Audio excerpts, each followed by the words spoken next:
Monsters. smoking a Oh, blunt. it's cartoon monster merch. Oh, Oh my that's God, sick. we're Yeah. back, baby.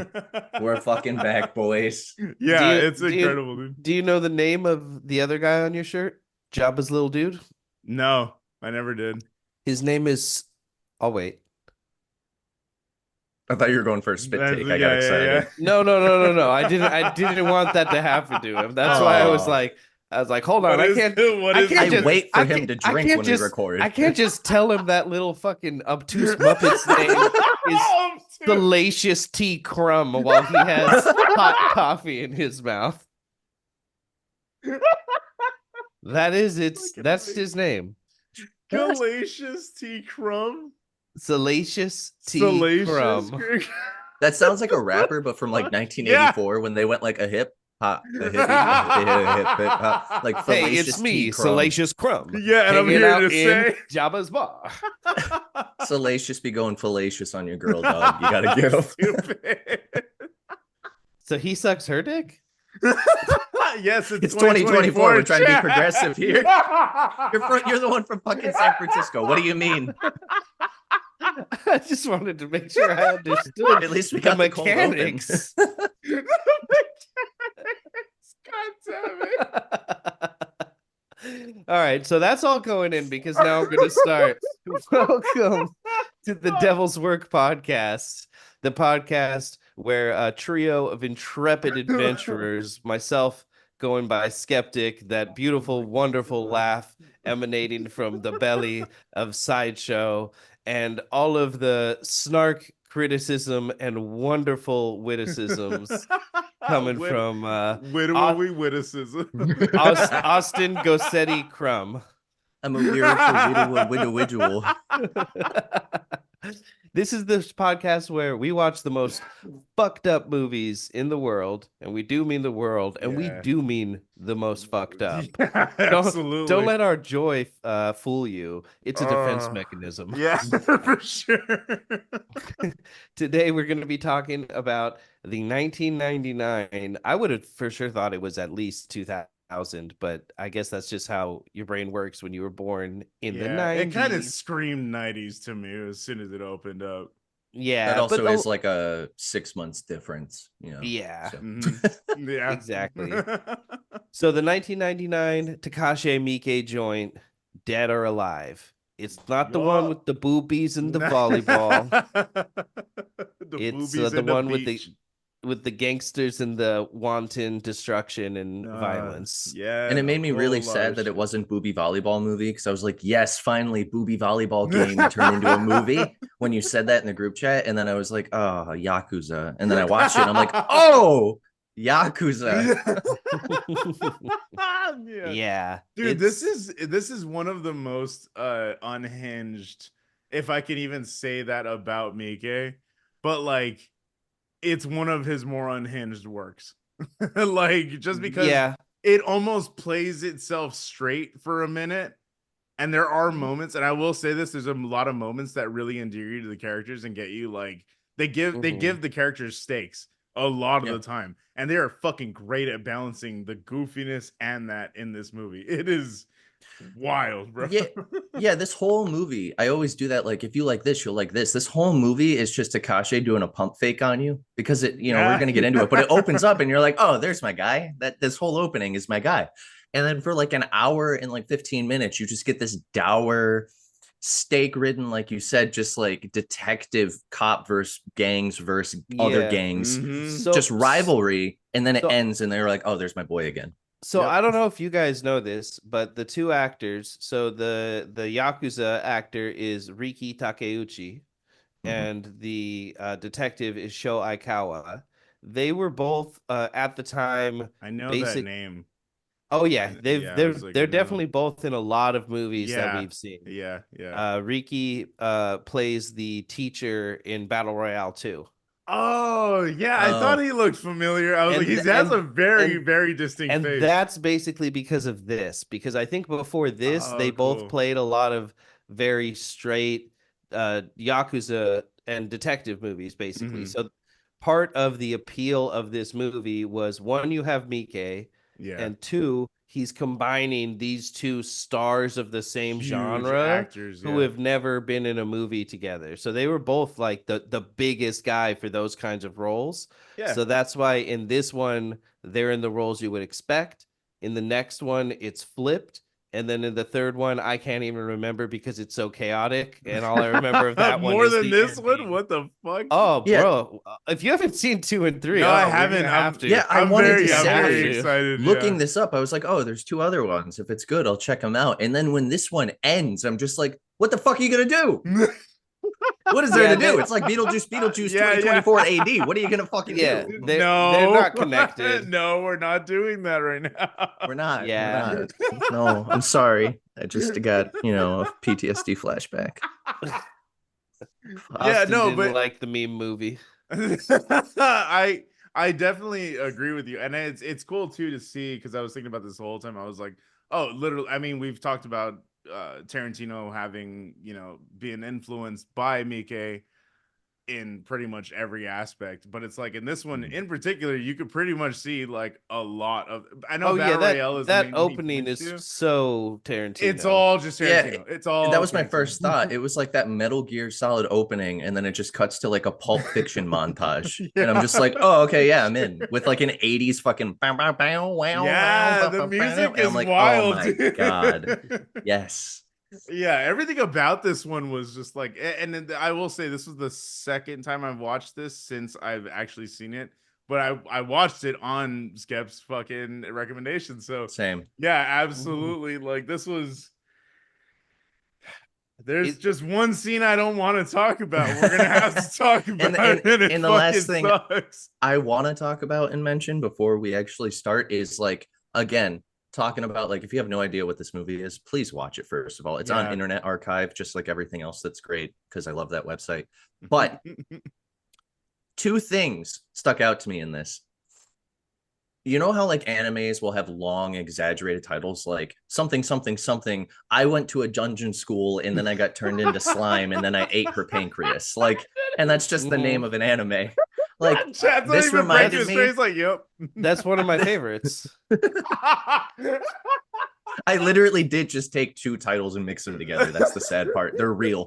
And this just I kept thinking about like, this is literally just Sympathy for Mr. Vengeance if it was made by the guy that made Dragon Ball. Yeah, you're not wrong. It just felt like Dragon. Yeah, like, you're absolutely like not this wrong. is like, when you see a movie when you're 8 and that you shouldn't witticism. see it. Yeah. Yeah. But like when you see a movie as a kid and you're like 6 or 8 and you're like, I have no idea what's going on, but it's like American History X when your mom rents it from Blockbuster and says, go to your room, I'm watching this. And then you walk out because you want a cup of water. And then you see the prison scene and you're like, that's not how soap works. Like when that happens, we've all experienced that. No, so clean. So clean. But the point is, this movie felt like if I saw Mr. Sympathy for Mr. Vengeance when I was like a child, never saw it again, and then remembered it as an adult. Yeah, it's like this is like from memory. Yeah, it's like playing with your action figures, but like when you're a kid, not when you're an adult, and you like see your like fucking table exploding as like Cobra Commander is like hanging from a cliff, when in reality you're just going like this with them. Like that's that what this might movie be felt the like. most accurate version or like description of Miike's directing style I've ever Yeah, it's heard. playing with GI Joes. He's just Yeah, literally. That's all it is. just smashing the toys together. Now, kid. All the fucking Barbies are naked. Oh my god, dude. Some of the Kens too. Some of the we Kens should, too. We should give them a synopsis of the movie just so that they get some semblance of an idea of what the fuck. We're gonna give a synopsis by plugging our Mr. Sympathy for Mr. Vengeance episode. Yep, just go listen to that. There's a absolutely. synopsis. Mr. Sympathy would be another, like, that's also a sick ass. That's another, yeah. That's the That fourth in the trilogy.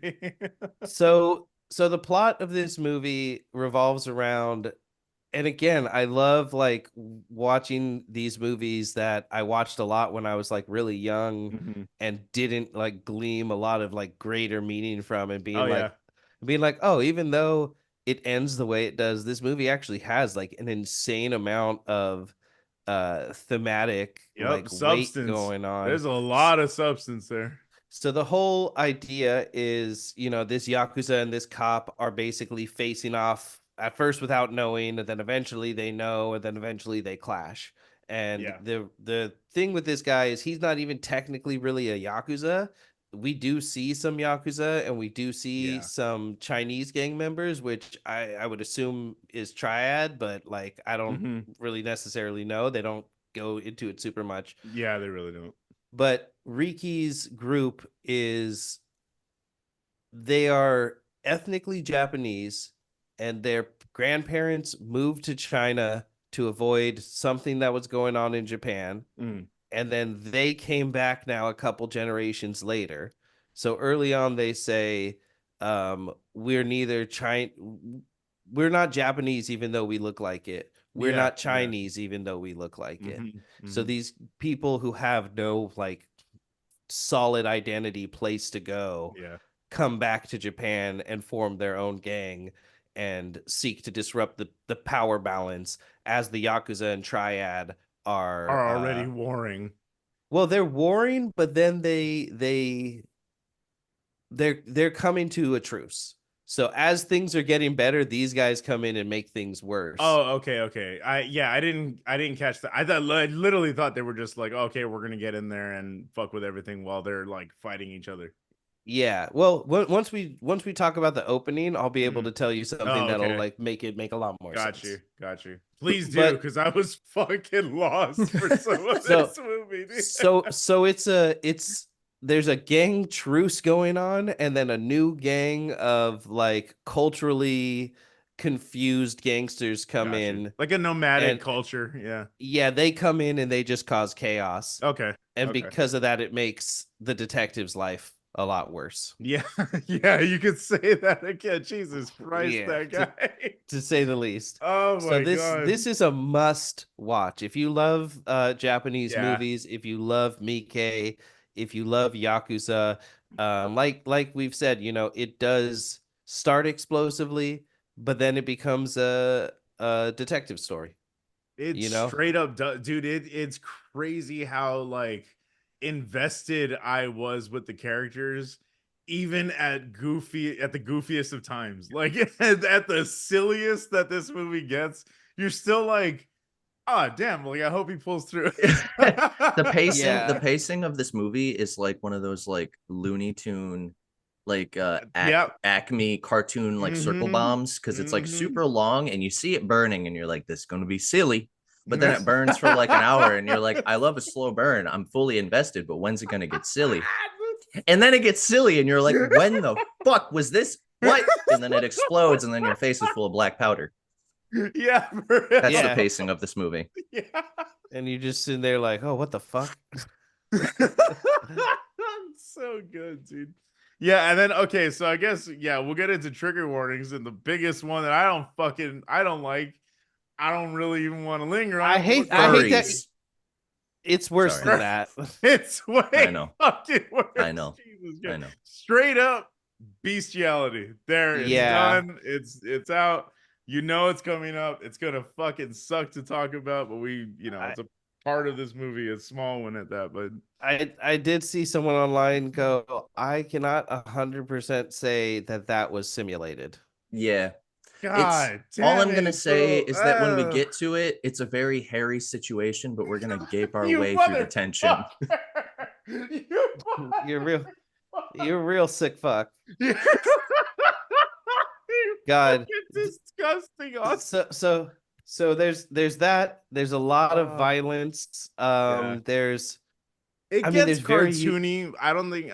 Well, I was trying to think. It's more cartoony than anything. I was really trying to think. I was like, it doesn't actually get like gory at any point. I don't think the blood is very syrupy and like neon red. It looks like red 40 like snow cone juice. Yeah. There's a fuckload of explosions. Like they blew everything up in this. Yeah, that's why I meant earlier. Like it's literally the Roadrunner and the fucking it literally is the fox guy, the wolf. Yeah, Wile E. whatever his name Coyote. is. Wile E. Coyote. Like 3 animals later, and we got there. You know, I do. I will plug here. I do have 2 songs about Wile E. Coyote. There you go. Go listen to I'll- Double Dragon. I'll send them to you later. But Dust Plumes and Morrison's Run. Nice. Yeah. So the bad thing. Yeah, the very There's bad thing. a lot of violence. It does get very cartoony. It's like gross without being gory. Like I'm trying to figure out how to explain Very like gross. what happens at the end of the intro. If you're a fan know? of like freeform jazz and like scatting, you're gonna love this movie. God damn it. That's a trigger warning, right? I'm trying to be subtle here. Disgusting. Yeah. There's a That's lot of definitely- yeah, there's a lot of definitely. uh-ohs. There's no stinky in this movie, but there's a lot of stinkies in this movie. There's you stinky adjacent things. Yeah. Oh Stinky yeah, core. there's sexual, like very blatant sexual content. That's not. exactly, yeah. But I was gonna say, do we count I would sexual say it's assault? I would I say would say it's assault. essay. Yeah, I it's would essay. definitely say, yeah. So Yeah, there's With there's, his- there's a lot of bodily fluids. so With his fucking biggest many. movies being Audition and Itchy the Killer, I'm Yeah. assuming if you're listening to this, you've seen one of those. All I'm gonna say is if you sat through one or both of those, you're fine. You're Yeah, fine. Yeah, that's true. Yeah, for sure. This is But like if this is like your an ABC Family version of Takashi Miike. I don't know about all that. Well, If I'm you saying sit in through- comparison to the other Yeah, two, yeah, for this is sure, very yeah. freeform. Oh yeah, yeah. It's- Compared to it's- Ichi, for sure, it's not as It bad. it but- also it takes itself a lot less seriously, and that Mhm. I think that It helps. goes a long way towards that of It being helps. like it's less horrific because it takes itself less seriously. So in the opening moments, Yeah. when you see a woman, very poorly done CGI woman jump to her death holding a kilo, and then the guy rips it out of her hand, and Oh, man. you know the moment she lands, there's an entire ocean of blood around. Yeah, her. yeah. Yeah, I think Like, that's what it is. It is there's- disturbing, but it's so PS2 disturbing. It's like Manhunt disturbing. Yeah, Yeah. for sure. That's a great way. Jesus man, Christ, fucking you're shout fucking out on today. Because like that man, whole that's opening, fucking even sick. even the DOA, it was literally just Metal Gear Solid. Like I just kept thinking of Oh, yeah, PlayStation yeah. 2, that entire opening. Like you know those edgy commercials they used to make with Crash Bandicoot in a mascot outfit and he just go kick people. Like that's Yeah, all I could yeah. think of. That's what that opening Yeah. was. And then it would just cut to like DOA. And instead of that, Yeah, it's I just mean Takashi, PS2. we've already talked about it that this is like he's the edgiest director. Yeah, that it's we've covered very on this like show. cyber goths under a tunnel, like Yeah, that's what that for opening sure. is. Yeah, and that we're gonna get into it, but that is fucking okay. wild. Okay, so I think that about covers it. Bestiality, essay, bodily fluids, Mhm. a lot of blood, a lot of gun violence, suicide, Yeah. gross out gore. It's It's not just- like it's not like somebody's guts, but it's like other gross stuff. Yeah, it's still things that come from inside of a human being. Yeah, let's put it that way. Rampant drug use. Oh yeah, Um, blatant drug use, yeah, for sure. You know, I will say Cartoonish styles of drug use. Oh, absolutely insane. This is all, yeah. That's Like you rad. said, Austin, this is like if Wile E. Coyote and the Roadrunner were rival gang bosses. Yeah, and doing fucking mountains of coke together. Yeah, he's running a I 5K, want you to, I but the want K you to is the drop an kilo. anvil on his head. Yeah, 100%. So if that sounds good to you guys, like I said, we found this on the internet archive. So I found really it on fe- my DVD shelf. There you go. Yeah, like It's on like YouTube and stuff because like the Internet Archive is They like being broke it iffy up. right now. But no, you Yeah, just buy it. there- I think like if you want to be a good person. I That's think there good. was You just a should. court case that they have to Should. take the Internet Archive down. Yeah, there's Oh, a case really? going on right now. Yeah, it's like Really? iffy right now. Mm-hmm. Absolute well, dog shit. Fuck them. But yeah, if Yeah. it's up by the time that you listen to this, go check it out. But I will say, you do have to be very specific when you go to search this movie. You have to put in Dead or Alive. Was it 98? 99. 1999 99. Yeah, you Takashi. have to put in like 1999. Like it is. Or else you're gonna get like the porn parody that Yeah. like rivals like Pirates of the Caribbean Stagnetti's Revenge, you know, with Sasha Grey. That shit was crazy. It's I watched that movie as a movie. It Wasn't was it a like full the porno. highest? It's like the It's the highest highest- grossing or Not highest even like grossing, just budgeted the or something like budget. that. Yeah, it's like a good movie, How but do it's you just both porn. know this? Because there's two of them. They made a They sequel. said- yeah, they did. It's like it's Sasha That Gray's shit like was, all there the was big posters stars. for it I at like- the fucking I video store, dude. I It like was that wild. you. I like Austin that you kept with the Star Wars motif from earlier by quoting it at me. Now there's two of them. No, but like it's amazing. Like I watched it as a meme because I heard about it and I'm like, no way. And then I sat there and I watched it. I didn't even jerk off. My pants were on the whole time. Only time I ever experienced that. I was watching like them just getting railed, and I'm like, damn, that's really good lighting. Anyways, moving on. I will say the first time I caught Lord of the G Strings on Cinemax at 2 a.m, I was too amazed that something like that even existed to like even American have sex sexual confessions. feelings. to I was sully just- the experience. I was just like, what is happening right now? And like, am I having a fucking fever dream? Like, what the fuck? Is this real, chat? Like, Chat. God damn it.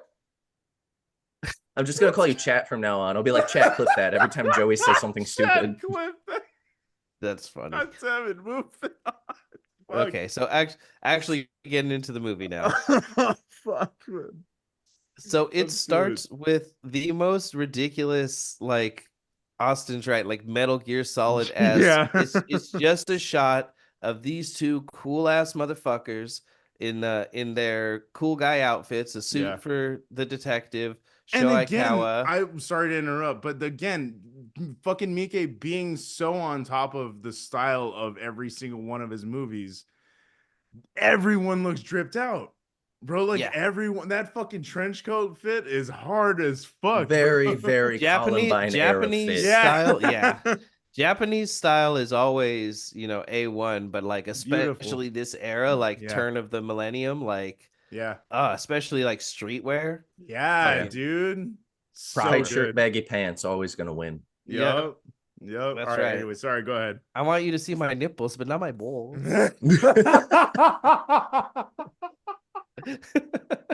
Chat, clip that. So, The best part is that we're all in our 30s and we're like 8 months late to that meme. I So know. we're like so on brand with our A's right now. Doesn't matter. I know, but we're still better than boomers Exactly. in every way. So it starts with these two cool ass motherfuckers. Shoei Kawa is the actor, but the character is Detective Jojima. Mhm. And Riki Takeuchi is in his cool ass trench coat, badass, not like we said, not quite a Yakuza, but just gangster. Mhm. And his name is Ryuichi. And they're both just sitting next to each other, like crouched down. They're really Slav squatting, if we're being honest. and they turn back to the camera, and I forget what exactly they say, but they basically say like the countdown begins, or it's Yeah, they on literally now, just and kick then- off the fucking montage. Oh, that's right. They just count in. They Mhm. just count in 1, Mhm. 2, 1. Yeah. It's cool. It's like a 2, 3, And then 4. as soon as song, that yeah. starts, in my head, when they counted it down and it started, I just heard ba ba ba ba like that whole intro is just Cowboy Bebop. I was so like, Yeah. I'm like, yes. Yeah. It was Yeah. like, like Yes, YouTube short, yeah. like Sigma male, like fan cams of like Shelby Thomas or whatever from Peaky Blinders. That dude in that opening, that's all I could see was just like funk music playing. And it's like, Yeah. bow, bow, Yeah, bow. yeah, And I'm yeah, like, for oh sure. my If they did God. a It's- farm Bro is montage literally over there- me right now. So we He is- see we see throughout this montage basically Ryuichi's gang coming in and taking over a bunch of like because these two gangs, the Yakuza and the Triad, are busy forming this alliance. There's a gap in all of their criminal activities, and that's where all of these guys come in. And when you watch it now, it's kind of funny because a lot of these events aren't really happening simultaneously. It actually shows you a lot of the movie. But in terms Really? of like it flashes forward to a few things. Like it shows the bank robbery here, but the bank robbery doesn't really happen for a little bit because then there's like the fallout of that and everything Weird. So in that we a see way, this immediately. is kind of like the, you know how you get the Instagram ads or like any YouTube trailer now where it just gives you the Yeah. fucking like the highlights of it. That's like, and Yeah. now here's the full trailer. Yeah. They'll be like, yeah, totally. They'll say like the main thing and then they'll edit it so well that you're a little confused. But then at the end of the video, they'll say that again and you'll be like, oh shit, okay. I Yeah, guess this was weird. all I like, didn't even, yeah, that didn't occur to me. I was like so just enthralled with what the fuck I was watching. I was like, damn. okay, like this is just this world. Like they're just introducing you to the, which they are just getting you into the world. Like here's the fucking world, go get used to it. But Yeah. then it is also, like you said, doing all of these other things, like the heavy lifting for the narration and everything. And Yeah. that's what I meant by like video game intro. Like it starts with like the MSG logo, but then like that whole opening just feels like every GTA 5 MGS. announcement trailer. MGS, thank you. You're solid. I'm Yeah. not a real fan. I am a fake fan. I like No, Rising. it's The just only one I it's played. just very unfortunate to get that mixed up for MSG. Yeah, yeah. Like, Did I I'm say just- MSG? You did. That's all. That's The all. one I was white just, guy here. That's the one. and you're just like, yeah, you know that Asian thing, MSG. So, anyways, we're gonna totally wheel. All right. So, like I was saying, it feels like a video. Recover. That was just the world being beautiful. That's the world healing itself right there.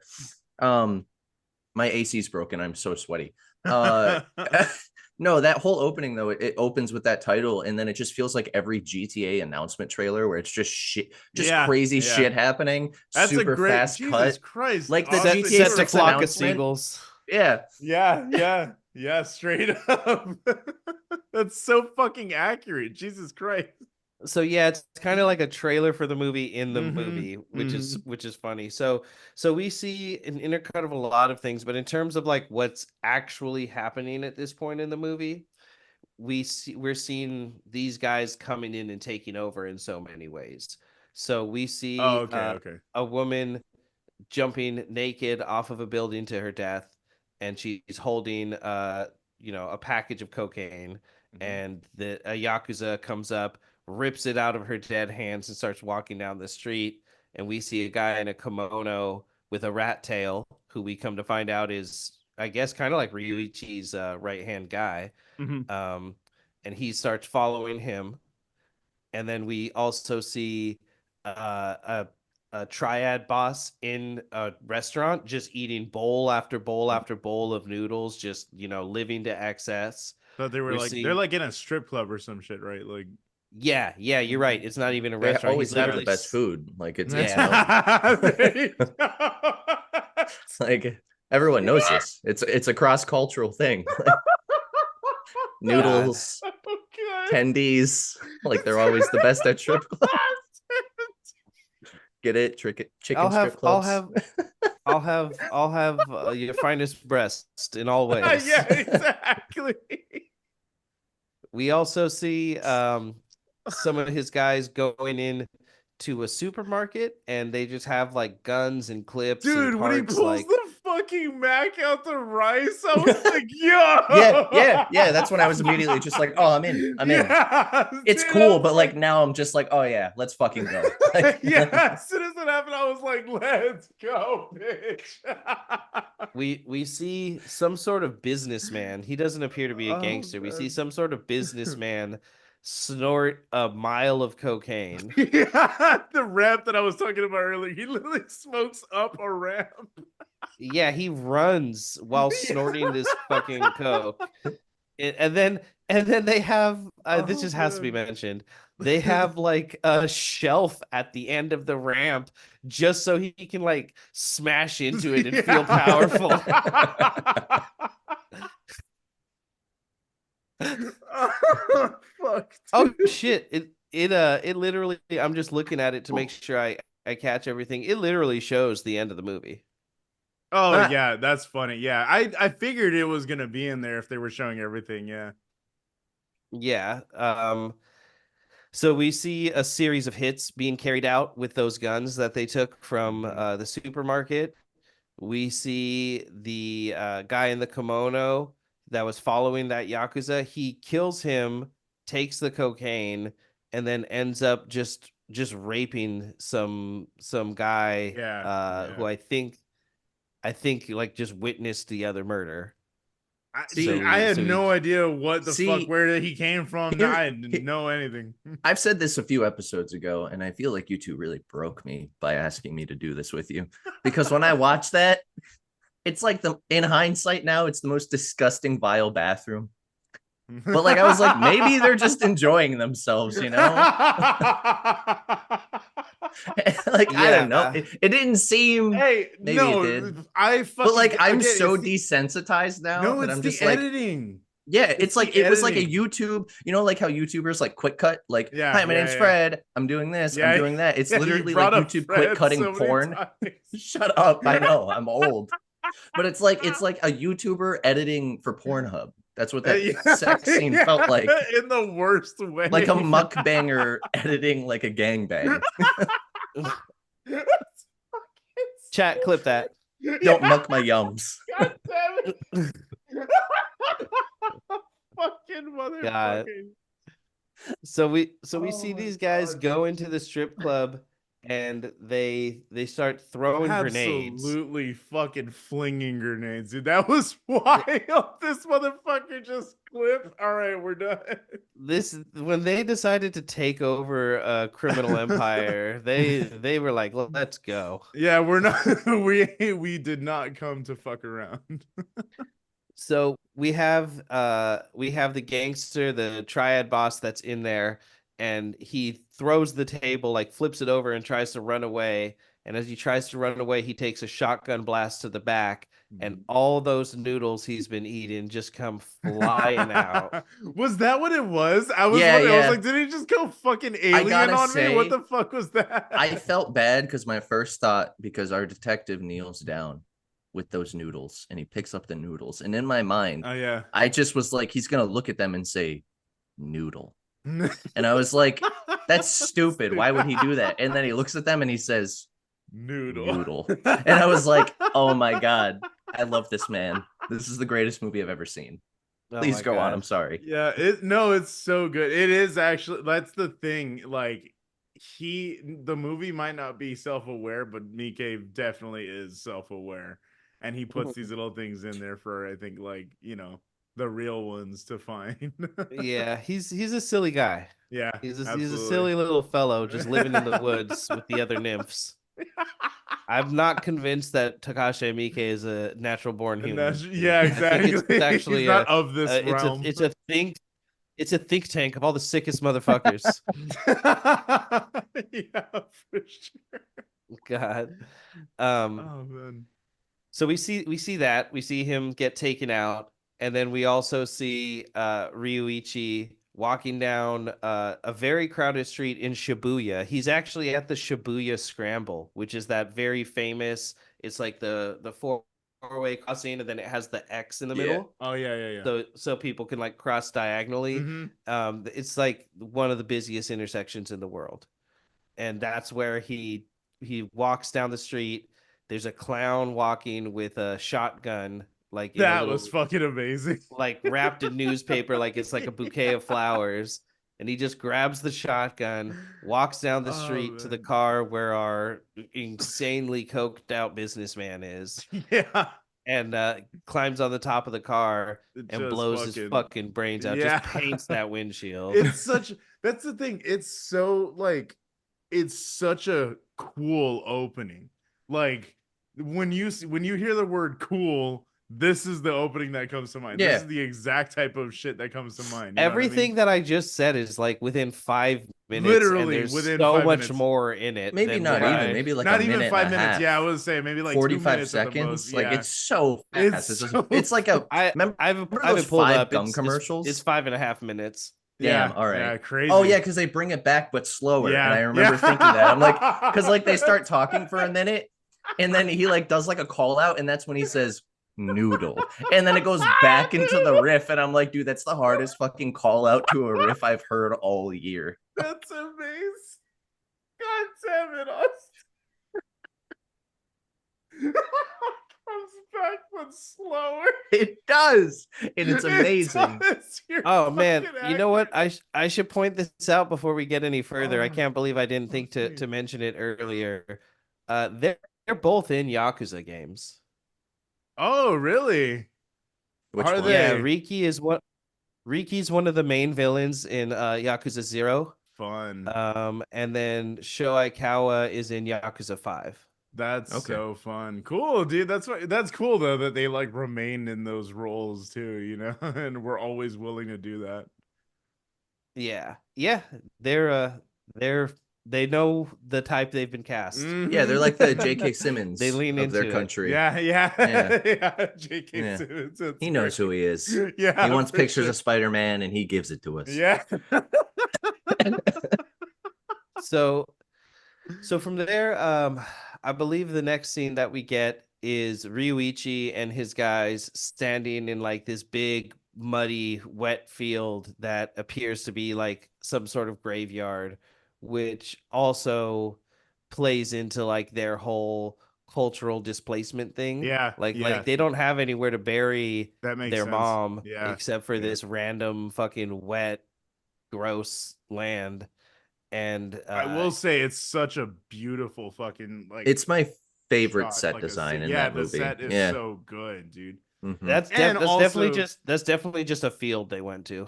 Yeah, it yeah. looks Like- really nice. Yeah, I will say though too. Also, like I loved the composition on some of these shots, like the way that it's three of them standing over the grave, and so the way that they compose them, where he has, if you're looking at the screen, it's all three of them on the left side composed, but like they all are in different. So one's in the foreground, one's in the center focus, and then one's in the background. But he still has negative space on the right side. And like when I saw that, I was like, that's fucking hard, bro. Like to be able to like compose that shot, it's something that is on screen for maybe half a second, but like Isn't it's it something funny? that really stood out to me. Yeah, That was Isn't it really funny? fucking Like cool. the intentionality behind like even a split second of Yeah. something. Absolutely. Who's That's the an dude auteur that right made there. Stalker? Who's that guy? Jordan. Fuck. I'm gonna butcher it. Tarkovsky. Tarkovsky. Thank- Yeah. yeah, thank It you. felt like the Elephant Graveyard in The Lion King if it was made by Tarkovsky. That's good. That's good. Yeah. That's what for I was sure. thinking. I was like, it's so cartoony, 100%. but it's You so have such an genuinely nice to look at. You have such an interesting Yeah. little place on the spectrum. I'm like Kanye. Like you know how he hears colors? I have that, but like my thoughts, like I don't know where I was going with that, but it's mental illness. It really is at the end of the day. You can use it like a superpower. He's like, I'm not bipolar. I'm a fucking superhero. Yeah, there you go. Yeah. Yeah. I'm sorry. I say Carry as I on, back away- carry I say on. as I back away slowly. Carry on. I'm sweaty because the AC is broken, not because I'm insane. I'm sorry. It's okay. So ¿Por qué so no to- los dos? Sorry, We're gonna guys. scoop diddy poop our way to the next You- segment real You quick. guys don't realize this if you're listening to this, but we just haven't recorded in a very long time, so we're having a fucking blast with this one. We got the giggles. and Yeah, we have a for sure. special guest on the pod. We got Mallory here Yeah, now. Mallory, for everybody who Have her is spit some watching shit this. real quick. Yeah. There she is on Nah. cue. No. Oh. All right, anyway, go ahead. So yeah, they're in this field. His brother's name is Toji. I wanted to make sure to say, and basically, they're reuniting. He seems to be studying in America and like coming back just to visit. Oh, is that what it was? Yeah, Okay. he's there. He's like there temporarily. Okay. Yeah, so he's not part of the gang. He's just like hanging out. Mm-hmm. And then what they end up doing is going and doing the bank robbery. Yeah. So Yeah. we thought that was, we see snippets of it just a moment ago, but now Mhm. we see the actual full on bank robbery. Well, they it's an armored car or well, a van essentially that's like Yeah. doing a bank drop, right? Like that's why. exactly, Yeah, exactly. yeah. So they're getting it. They're getting the van before it goes into the bank Mhm. instead of having to go all the way into the bank and That was a everything. pretty cool scene, though. I ain't gonna lie. That was It is, again, yeah. this is Like, a really fucking fun scene. I don't know if this was for the movie or if it's just a cultural thing. I mean, I hope it's a little theatrical. I hope it's not like a real thing. It's a little excessive. But that whole thing where they're all chained together and they have that chain connecting the briefcases, that was so seems like fucking something dope. that would be that seems like something that would be real Because though. I could see working that. Yeah. working in a similar field now and having Yeah. those drops happen, it's just a dude and he just comes in, Yeah, he's like, yeah. here's millions of dollars, and I'm like, this is so unsafe. And like having both of my parents do that when I was growing up, they worked for like Brinks Armored Security in downtown Detroit. Wow. Oh Dude, wow. the stories they have are crazy. They're just like, Yeah. you know, people would see the car, they'd see me get out of the car, I'm a woman, so they're like, hey, I have a pit bull, and they let the pit bull on them, and then like she had to Fuck jump in her me, car, dude. and she just has all these fucking stories, and I'm just like, and then I played GTA 5 in 2013, and I'm like, I don't want to blow up the armored car. That's my mommy. Like, Oh, man. I felt so bad robbing every one of those. I was like, oh, I'm so sorry, but I need this cash. Yeah, exactly. I need that Skrilla. I was trying to think of the whitest way I could save money. I need some of that. Oh, man. Need some of that dosh. I need some of that fine shredded Oh my cabbage. god. Anyway, For some reason, I thought the you Anyways. said fine China. No, because that would have been really funny. And this is me we're talking about. What do you mean? Go to the next scene. Now I feel like a fool. Yeah, this was fucking cool. I love the way they just roll up on it. You want me to be funny? Oh, my bad. I had brushed past because you had mentioned the noodle thing. Yeah, he goes to look at the crime scene at the beginning, and he looks at the noodles and he says what type of noodle it is, and then he instantly knows the identity of this person who's dead, That was funny which as implies to me fuck.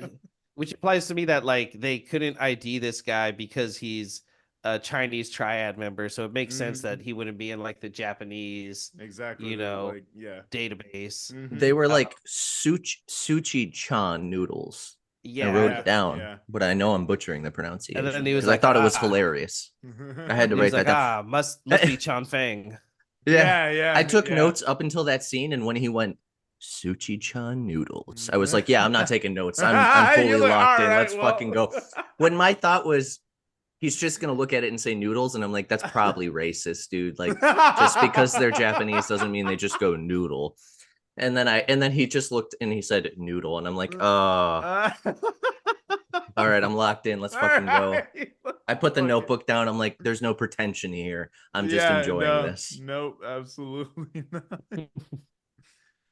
So Oh, man. we get the detective rolling into action, getting all the police together, and they go out and just start getting suspects. Basically, they're not really doing much like actual useful shit. There's no detecting involved. Yeah, he just said go grab anyone who's Chinese and suspicious, and it's just literally, yeah. it's like yeah, that's a cop for you. Yeah, exactly. That's a cop. That makes sense. That's what they do. That one tracks. God, I thought it was interesting when we see the like chief of police. They go to talk to him after like telling all the other cops to go do shit because now they know that like the Chinese triad is there. So this must have been the police like even realizing that all of this stuff is like culminating together. But they go to see the chief, and he's just hanging out on the roof with his collection of bamboo flutes, just like playing around. And I thought it was interesting. Oh, so he's the chief. Okay, so I was trying to figure Thank out you. who he was. Yeah. Yeah. Same. Yeah, he's the chief. He doesn't really have to like do anything, so he's just that's kind of a That's so funny. it's kind of a Japanese trope of like the older like guy who's in charge who doesn't actually have to do anything, so he just screws around and does his hobby all day at the exactly. office. He's not Yeah, retired, but when that was is. happening, I had the same thought as Joey, because my whole thing was like, is this going to be a movie where there's not a lot of diegetic music? And Takashi is like, I really want a flute in this scene to make it seem serious. How do I do that? All right, they're just going to have a flute guy up there. And I was just like, all right, that's flute guy. And then he comes back later in the movie, and I'm like, oh, flute guy. Oh, look at that. I thought he was some sort of like spiritual person that they would go see in the town or something like that. Like, I just thought that's what he was, because he was visiting him a couple times, and I think there was like a line of dialogue that kind of gave me that impression. But yeah, I was just, again, a lot of this movie I was confused for. He was the Pope that Nancy and Reagan would go talk to. Yeah. Yeah.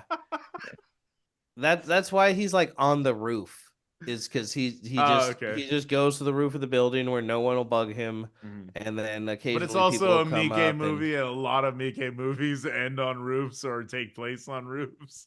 That's true. He should do a movie all on a roof. All on a roof, exactly. But yeah, so I thought it was interesting. He's sitting on a green screen. Is he? Yeah, he has like a little, like as expected, if you're just sitting there on like the cement of the building, you would have like a little blanket out or something for all your fine bamboo flutes. Yeah. But it's a green screen. Oh, interesting. Yeah, he's just sitting on a green screen with all of his stuff. That is untapped meme potential right there. We need to go back and actually clip that. Fuck chat. We need to clip that. That's funny. But yeah, I just thought it was interesting. I'm like, there's got to be some level of intentionality there. I mean, everything is very meta. So like, I mean, maybe that's why he's so disconnected. He's like, yeah, we're in a movie. Who cares? Yeah, for sure. Well, that's what I'm saying. But even then, like, Miike is always doing these types of, like, I guess, little nods, you know what I mean, to like the audience in his work. And it's crazy because of as prolific as he's been, dude would turn out movies like 2 to 4 weeks of shooting, Yeah, and then they would just move on to the fucking next one. Like, the level of intent, like we were saying, just in the composing of the shots or of the music, the fucking style, everything, like, it's so intentional. And like, that dude is an auteur through and through. It's crazy. Yeah, absolutely. He's actually a genius. And it's funny to say about a guy who does all this goofy ass shit, but yeah. Like literally during the scene of them all in like the graveyard party area, they pray and visit their mother, and then they have a party where they all get drunk. And Amanda just kept pointing out that the entire movie, Riki is just like, everything he does is so cool. Yeah. He's he's the edgelord of the fucking movie. Yeah, absolutely. Most of the guys, including his brother, end up like pulling their dicks out at some point while they're partying, and it ends with this guy with his like boxers around his ankles, wearing like a piece of plastic like a cape, with his hands in the sky, like taking these like weird staggered steps, and you just see his ass cheeks on full display. There are some fucking actions that these actors take that I'm like, what in the fuck was that? That's what that scene in particular, and a couple other ones, is why like the video game anime thing keeps coming to me, because like I mean, they even have like the anime trope of like the horny guy with the bloody nose. Like, she shows her skirt, literally. Like she pulls it up and he's just like, oh, and like blood just starts pouring, and I'm just like, this is so fucking goofy. And I'm just like, yes, it's so weird, dude. And it reminded me of those movies, like the comedy around that era of like the 90s, of like those like slapstick type of, like, I don't know, even fucking like Uncle Buck. Yeah, like Dumb and Dumber and stuff like that. Dumb and Dumber. That's such a big pancake. It's just fucking goofy ass weird shit that, like, just seems so, it seems in place in a comedy movie, but like out of place in reality. Yeah, know what I mean? 90s comedy is like the 80s rock star meets like the 1920s Charlie Chaplin. It's like Yeah, Chris yeah. Farley like being Charlie Chaplin, but like also being addicted to like cocaine and alcohol like That's Motley Crue. And that's every aw. 90s comedy. Yeah, you're not wrong. It's like I want to Also, be a every rock star and 90s fuck comic. everybody, but also Yeah, goofy every haha. every 90s comic. I fall downstairs. That's a really big I pancake. Oh man, I meant like a comedian, but then it just made me think of, just as a very quick sidetrack, there's a Green Arrow storyline called Snowbirds Don't Fly. And I'm gonna need you both to take a second to go on Are Google and are you just talking Google. about the superhero? You said Green Arrow. I'm not sure. That's a superhero, right? Yeah. I'm sorry. Okay. I'm dumb. So I'm gonna need you to go on Google Images and search Snowbirds Don't Fly and click on the first image there. It's a Green Lantern Green Arrow crossover. Uh, wait. Okay. Numbers Green don't Arrow. fly. Wait, what the fuck is this? Hold on. Don't spoil it for me. Oh I want yeah, What to is yeah, this? listen. yeah. I've heard about this one. I've heard about Songbirds this. don't Yeah, fly. yeah. I've heard about yeah. Birds. Snowbirds. Snowbirds. Snowbirds. That's right. I forgot. I've heard about this one. I've never actually read it or like, but I've heard about this storyline for sure. It's ridiculous. That's wild, dude. It's What literally is happening? They just the did cup. a dare fucking issue. It's not even an issue. Roy Harper Oh is my a heroin God. addict now. The cover is literally Green Arrow in shock Yeah. and Green Yeah. Lantern being like, "Oh, My are you?" Speedy is a junkie. And, and that's Green Arrow's sidekick, Roy Sidekick, Harper, yeah. Yeah. Speedy, and of course Speedy is Yes, fucking Speedy. shooting You horse. have all the answers, Green Arrow. Well, what's your answer to that? What a And then it's just a dickhead, right? man. Yeah, just like disgusted looking. Like just Oh man. pointing at this Yeah. this boy. He looks like 12, Just a boy. holding his arm with a That's a whole syringe. ass boy, bro. He's They literally just have fucking Roy Oh my Harper God. slamming heroin on the cover of this 1980s comic. And somehow Oh. that fucking absolutely fits into this conversation. I'm- It absolutely does. I'm a superhero fan now. That's all I gotta Yeah, you get it. Yeah, Green I Lantern's get pretty cool, right? say. Yeah, Green Lantern's absolutely. pretty based and red pilled. God. So speaking of people who should take pills, we get introduced to Detective Jojima. That's Aikawa's character. I don't think I actually got his name off earlier. So Mm. we see Jojima's family. He has a wife and a daughter. His Oh, yeah, daughter is I think very you said the sick. name. You said the name. Yeah, you're good. Okay. His daughter is very sick. He's sleeping on the couch, and it seems like it's Yeah. out of self-hatred, not out of like him not loving his wife or anything. And again, I can see that. again with these tropes of, Japanese culture specifically, they need to raise like 20 million yen for her to be able to get the operation she needs.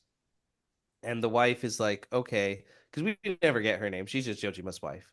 She's done all the math.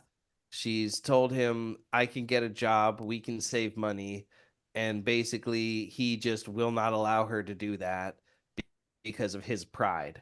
So he's like, I'll do it, I'll figure it out. Yep. Don't worry about it. I'll get the money. And it's just like, dude, you're on a fucking salary. All Yeah. right, what do you Oh what do yeah, you yeah. This is And- the point where I was really excited for Jojima to break bad, and I was like, yeah, let's fucking go. Yeah, But he didn't, yeah, and I it's was kind sad. of Or for a he did, second you're maybe. for a second you're like, is this gonna be that kind of story or not? Yeah. So Jojima begins his investigation into who these guys are, and he finds himself who these new players are, and he finds himself in this like derelict apartment building with these weirdo pornographers who literally have a naked woman laying on the ground. And at first it seemed like she was a victim, But then when they get the dog, like as he opens the door, a dog runs off. They go get the dog, bring him back, and when they come in, the guy's like, "Here, jerk the dog off." Yeah. And he's gets the dog ready to go, and as they're talking about these shootings and everything, and he's asking about, do you know who killed the triad boss, and who killed those guys in that bathroom? Doesn't seem like it's a normal Yakuza triad kind of thing. Can you help me out here? Business as usual.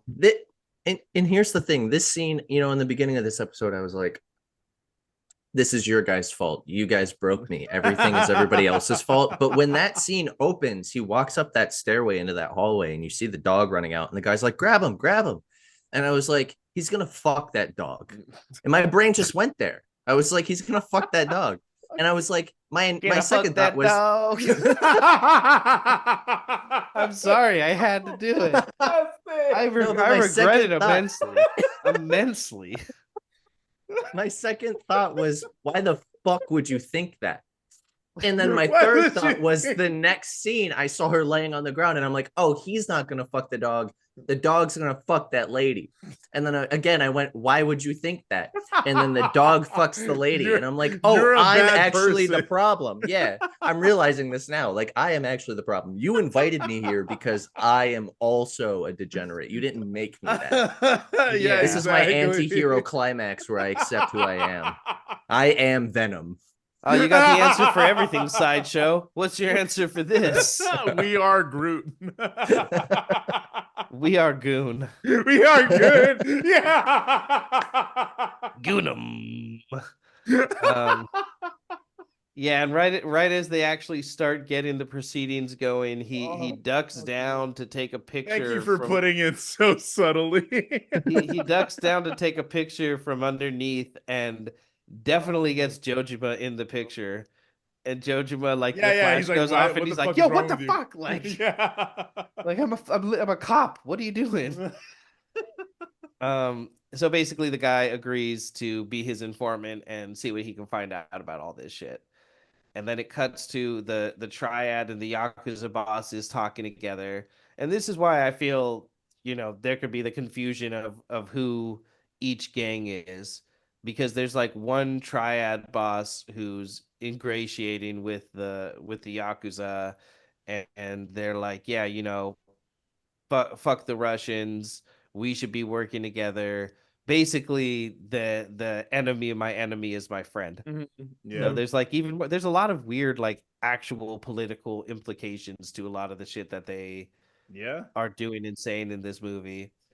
And as this meeting is going down in a batting cage, I don't know if you guys realize that. Yeah, they're surrounded by people in like individual little cages, just practicing batting. Oh, okay, that was. Yeah, they're just in a batting. It's very funny that I brought up sympathy for Mr. Vengeance earlier, and in the last 10 minutes we brought up how Green Arrow is Green Lantern is a piece of shit for judging Green Arrow's sidekick for getting addicted to heroin, and now we're talking about batting cages right after that. Yeah, it's just in the same breath. Yeah, exactly. It's multifaceted, dude. Yeah. Dude. So as they're talking and working out, some of their truce, Jojima comes in. And he's like, hey, fellas, what are you talking about? Sino-Japanese friendship? Oh, that's beautiful. What do you guys know about that shooting the other night there, eh? And, they play ignorance. The Yakuza tell the triad, oh, he's the police. So it's that weird thing where, like, and this is true in real life for sure, and especially in America, like, they knew who Capone was, but they couldn't like tie him to anything. Oh yeah, of course. Like they knew, but they didn't have any like real evidence. That's called organized ass crime.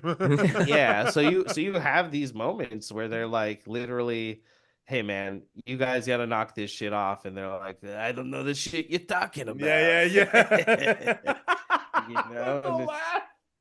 I think this is the scene. I'm not sure because I just watched this, but I was so enthralled that it was like I followed the story but like I was so just in it that like I didn't really take notes. And like Mhm. I don't know if this is just because I haven't seen enough, but I like that they branch outside of like Japan in this. Like they talk about like the Russian organized crime. They talk about Yeah, like other yeah. places. Like Mhm. it feels very like worldly in this world. Mhm. Like it feels very Mhm. global, like the Yeah. organized crime. It doesn't just focus on the triad, like sleeping dogs. It doesn't just focus on like Yakuza, like in the Yakuza series. It's just Yeah. like organized crime. And like it very much in this scene, but also in this movie shows as much as it's not like a fuck the police movie, but it's also not the opposite. It really does, at least for me, show how much that the police, as much as people want to like them or hate them, are just organized crime as well. Oh And like yeah. it's just Yeah. this mixture of like we're all doing bad shit, but we're gonna keep each other in check. And I just really like scenes like this in any type of crime movie where it's like just when you get to a level of echelons in crime, it circles back to like, okay, we have to be professional again. And I find that so That's like literally snake eating itself type of they talk. situation. They even bring that up though. The whole Yeah. balance thing. Yeah. They You even go bring. into There's a thing of crime dialogue. Yeah. to leave a 9 to 5 corporate job and then you move up so high that you become the 9 to 5 corporate CEO. Mhm. And it's just like you can't escape it. And I find that so entertaining and Yeah. ironic. Yeah. You Yeah. know what's very entertaining and ironic is so now we circle back to the bank robbery, and this is what's entertaining and ironic. Did you guys happen to clock the environment that this happens in? No. It was like an alleyway, right? Like a side street.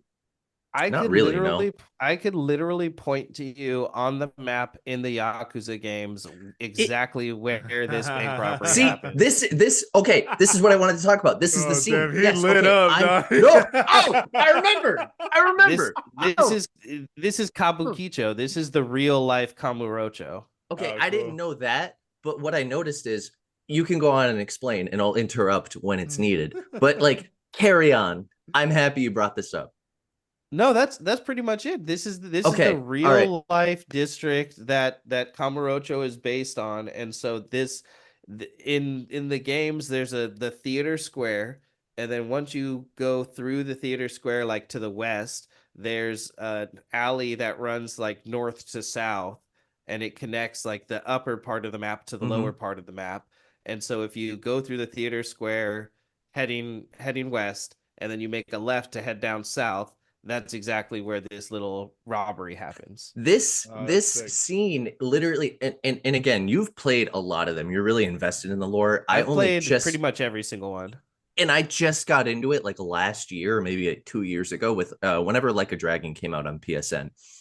And I was so just thrown into it, and it was so great to just have no idea what's going on. But this like base, but anyways, we get this scene and it opens up, and I was just like, is this like Yakuza, or am I just like so unaware of like Yakuza type of Or am I point just a is bad it person? opens up, you get that character that you the first character you meet is like that drunken stupor like homeless man in Yakuza Like a Dragon, and then you meet him and then like this dude Boy. comes up for the robbery in the scene and he like drops his bottle, he's like oh, and he runs up to grab it and then he just sweet kicks the cops and I'm just like bro, it's Yakuza. And then they turn around the corner like badasses in slow motion and I'm like bro, it's literally me, it's Yakuza Like a Dragon.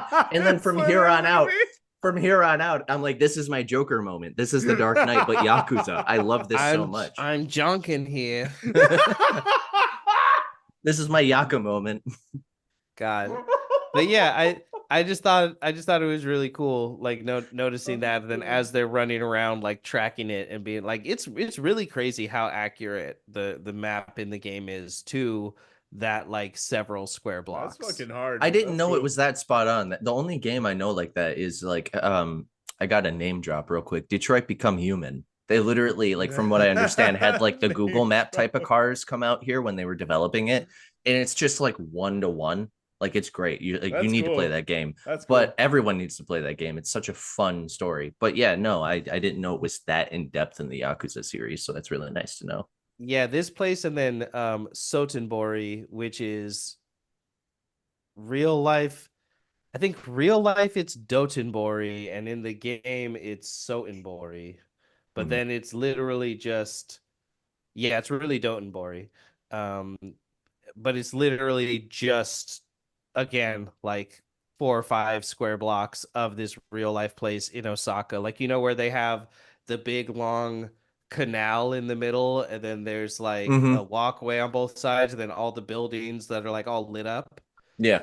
Yeah. So like pretty much every Yakuza game, you're in Kamurocho, which is Kabukicho, and then at one point you end up going to Hiroshima or Dotonbori or Osaka. Like you end up in another real Japanese town. We need to get our first Patreon goal when we start Patreon to be like, get us X amount of money so we can get Chad to Japan. Yeah, that's our real. first Patreon goal. I know, that would be fucking great. That's the next trip that we're planning. You need to just go there. Yeah. Yeah, I really do. They need to legalize weed there too, though. Yeah. I will stay up till 2 a.m. to record if you just move to Japan, so you're happy. I feel like you will just like find peace in life if you live in Japan sometimes. But I could buy weed at a store here. Yeah, that's exactly. The difference. That's the big difference. That's true. Yeah. And tattoos. Yeah. Fair. Anyway, where were we in this movie? So they beat the shit out of these guys. They break the chain. They steal all of the cases of money. And as their reservoir dog walking away, what the guy in the back, the homeless looking guy in their little ruse, kind of disappears. And as he disappears, the reason they don't notice it is a bike cop rides by, like right as they're like fleeing the scene. And he turns this and was looks at them. Great, dude. Yeah. I was like, fuck yeah. He's just like in shock, and it happens in slow motion, but it was just like an instant decision for Ryuichi to just reach back, grab the strap, and just blow him the fuck away. This was that scene. That short clip of that scene was straight out of like a YouTube AMV from like 2008. Yeah. Like as soon as the gun goes off, you hear the opening to Faint by Linkin Park. Like it's so fucking 2000s cool. Yeah. It's so dated but so cool for that time, and I'm just like, God, I feel 6 again. But no, like this when they run to the car, this is the part that felt like I'm like, oh, I feel like I'm back in like a dragon, because you have like this ragtag, like we just saw that meeting of like these the like the Chinese gang, like the triad, if you will, and then like the Yakuza kind of formulating this truce, just like in the beginning of that dinner that you like barge in on. And then like you wake up and you have the girl that's like a waitress, you have the homeless man that's a drunk but also like a badass, and then you have yourself who's Riki, and then you have like some other random fucking like construction worker, and you're just beating cheeks in the whole time. And I'm just like, oh, this is so cool. This is my favorite movie either of you have recommended so far, I have to say, hands down. Nice. I'm glad you enjoyed it. This is Ocean's 11 for people that are complete. This is like Live Leak making Ocean's 11. I don't even know what to do with that one. So like if they produced that movie, I'm just gonna step over that corpse. Yeah, carry on. So they realize that God, I'm forgetting his name in the moment, but that the guy that was playing the homeless guy takes off. Hitoshi is his name. He took off with his case, and so Ryuichi went back to try to find him, was unable to find him. They end up at the gang's hideout, which is the strip club that the one female member of the gang, Mariko, that she strips at, which is different to the club where all of the shit went down. Fang was killed. Yeah. And they, they're talking, and Toji says, "Is this what paid for my college? You murder people, and that money is what pays for my lifestyle?" And he's like, "Yeah." Pretty much. like, are you new here? Like, what? It's played for a laugh, but it's also just like in the moment the best thing you can say. Like for me, I was like, that's clearly seems like a joke, but also like, what else are you gonna say? No, like it was such an honest delivery of that. Just like, yeah, we need you to be smart and successful. We don't want you to be like this. Go to school. Like that's what it felt like. Well, because he even says the whole thing about there's people who can run and people who can fight or something like that? There's smart people that can't run, and there's runners that aren't smart, and we need both, and that's how you make a team. That was my favorite line of the whole movie. Yeah, it's a good line. I was like, yeah, that's stuck. Yeah, it's a really good line. Yeah, so that's his thought is either we can pay for your education and you can be better than us, or we can pay for your education, and if this is the life you want, then we'll be better at this together. Okay, now that you put this all together, that makes more sense to me as to why he was telling him that. And with the ending of this movie, which I'm not going to get into, you know what? We're not going to get into it. But I made a reference earlier to something, and that's why I made the reference. But I realized by referencing that reference. Speaking of not getting into things, I'm not interrupting you. I'm sorry. No, you're not. I just didn't want to get into it because I realized even by being subtle, I'm giving it away. But yeah, no, go for it. Okay. Yeah, back to the scene that shall not be spoken of. My question about it is how lucrative is that? Compared to just doing porn. Hear me out. You know, everybody watches porn, right? Listen to shut up, Joey. Shut up. We're gonna argue now. It's been a while since we recorded. I am so ready to argue. Listen. Everybody watches porn. Yeah, but you need to lie about it. That's battles fine. here, buddy. I'm not defending bestiality. I'm just saying I understand the lucrativity of it. Off to a bad start. Shut up. I'm not defending it. It's terrible. The word I'm just looking at it. Be in Look, there my Wall Street crypto bro is coming out right now, and all I'm saying is I understand supply and demand, and I understand everybody watches porn. If you want to be Mormon and lie and say that you just soak with your girlfriend in college, do you. If you want to have 12 wives, do you. But you watch porn, don't lie about it. All I'm saying is everybody watches porn. Nobody watches that shit. And the people that do know that no one watches it. So if you get 5 people that want to buy that, you can charge anything. If you get 5 people to buy, fucking Alexis Texas having sex with some guy, everyone will be like, dude, I can just Google her. That's you can't a Google name like I haven't you can't heard in years. I purposely you can hear me if you go back, you can hear me like pause because I'm like, let's find a deep cut for the old heads out there. I feel like you just looked into my soul.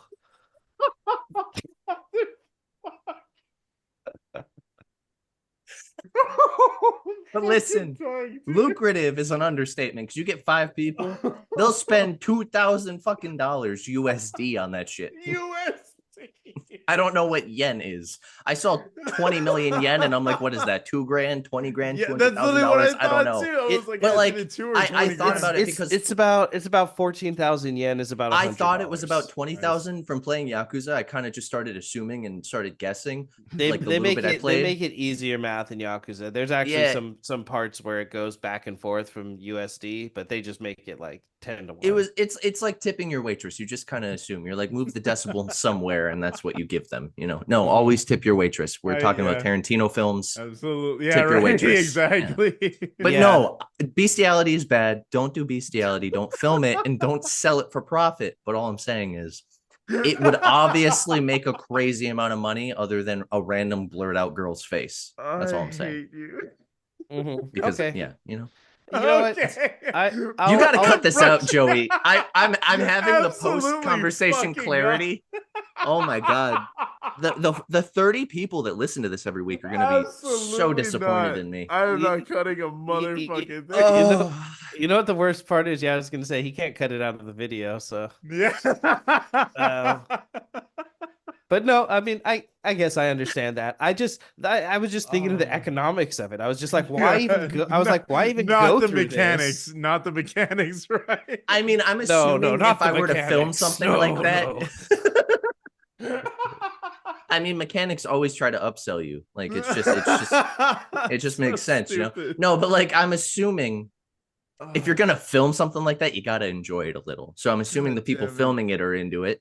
So even if they don't make a profit, they're like, this is a profit for me. It's like step 1, step 2, step 3, profit ? Yeah. I don't think we need to get into people's personal Chad's face stank was banks enough. right now. Listen, Yeah. furries are fine. But it Bestiality's makes bad. but We it support makes a little everybody. No sense. yucking of yums. We cover our No. bases. We No, don't. I yuck that yum. No, I don't yuck furries. I yuck bestiality. We yuck No, some. I yuck both of those yums. Yeah, My good sir. They're just cereal mascots. They're fine. Tony the Mascot Tiger God is really We cool. need to fucking He move just wants you on. to get your daily vitamins God in a All right, tasty now- way. We're gonna have to timestamp bestiality Oh talk my ends. We God. promise. So Hitoshi has robbed them. Toji is becoming disillusioned because he's upset that this is what they've been doing. Because he's pretty young, so he must have not been around all the grown up stuff. And then they send him off to school, and then he comes back, and they're like, "Yeah, he's grown enough." So they go. We cut to Hitoshi with his mom, and he's like, "Come on, mom, we gotta go. We're going back to China." Because by this point they've actually gone into the whole diaspora thing, the whole going back and forth. Are we Chinese? Are we Japanese? Yeah. And he tells his mom, "Come on, you say you want to go back to China. Let's go." This And is an she's- interesting push and pull right here. I thought this was neat. Yeah, she's like, "But I have plans with my friends. We're supposed to." She's like, I do hot spring. I go to the hot springs Yeah, with my friends. in all seriousness, it's a terrible segue into the last 5 seconds ago conversation. But to be serious, right after all of that, this was like one of the most like sentimental parts of this movie, because you have this character that's just clearly like not all there, and he's just like in the moment, adrenaline pumping, like I got the money, let's go. Yeah, and like just seeing the mom and hearing him conversate with his mom, and he's like, "You're always like this. Even when dad died, you were like this. You just." Like from what I took from it, like she just disassociates when there's like stress or a problem, and she's like, "It's fine, it's fine. We'll go to the hot spring." It's like in The Boys, when in the first couple episode when Dewey's dad's like, "Just sit down and watch TV. Don't think about it." Like that's kind of what I took from it. And he's like, "You always do this," and it was so real and sentimental.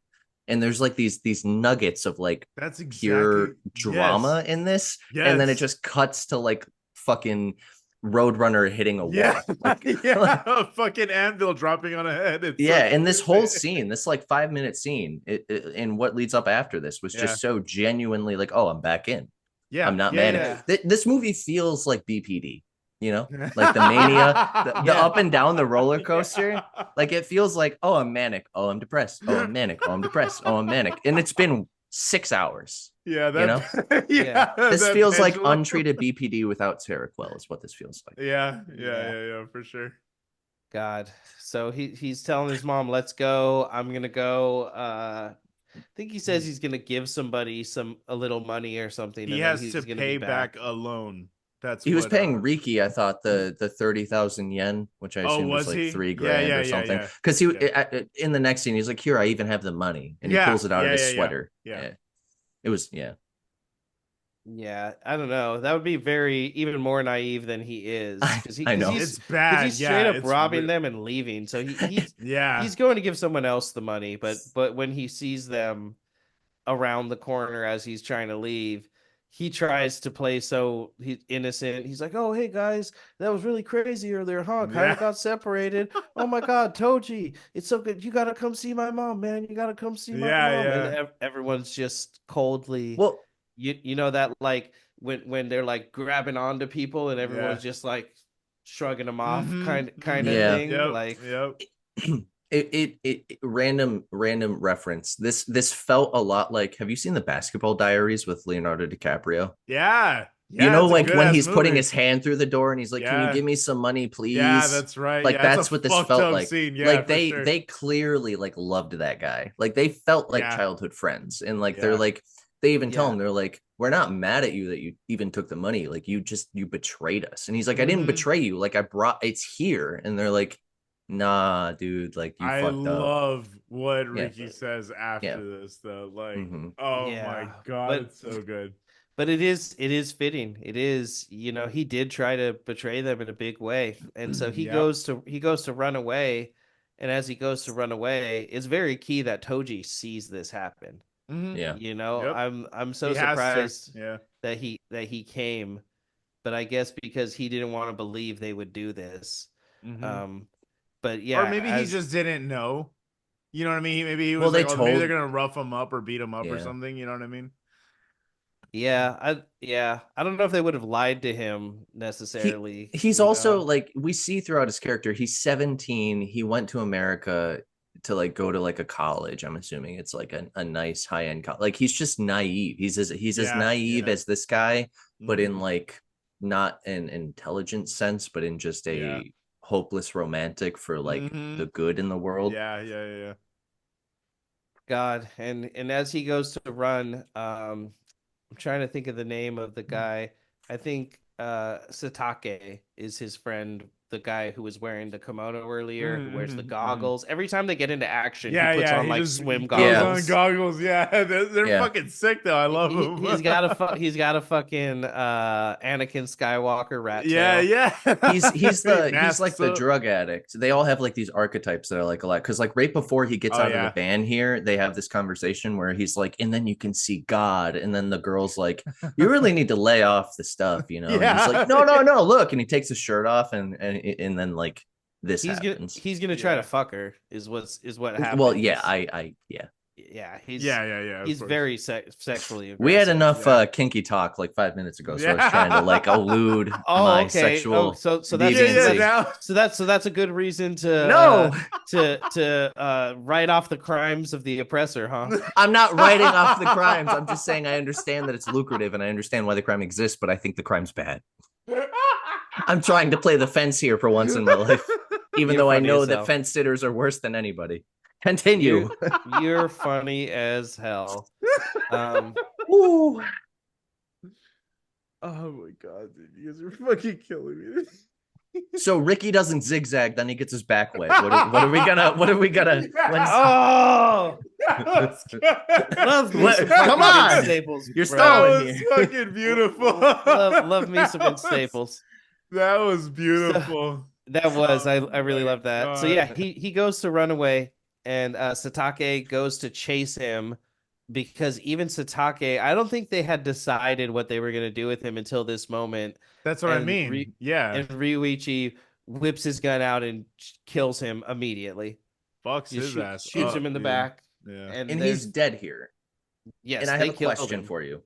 I have a question for you, Chad, because you were the one that suggested this, and I came into this conversation being like, I want to, because I was telling Joey before you got on Zoom, I saw the group chat the other day when you two were talking about the movie, and I was going to watch it yesterday, and I saw you guys talking about it like, oh my God, it's literally Austin, big goth, mommy dommy. And I'm just like, oh shit, don't want to read this.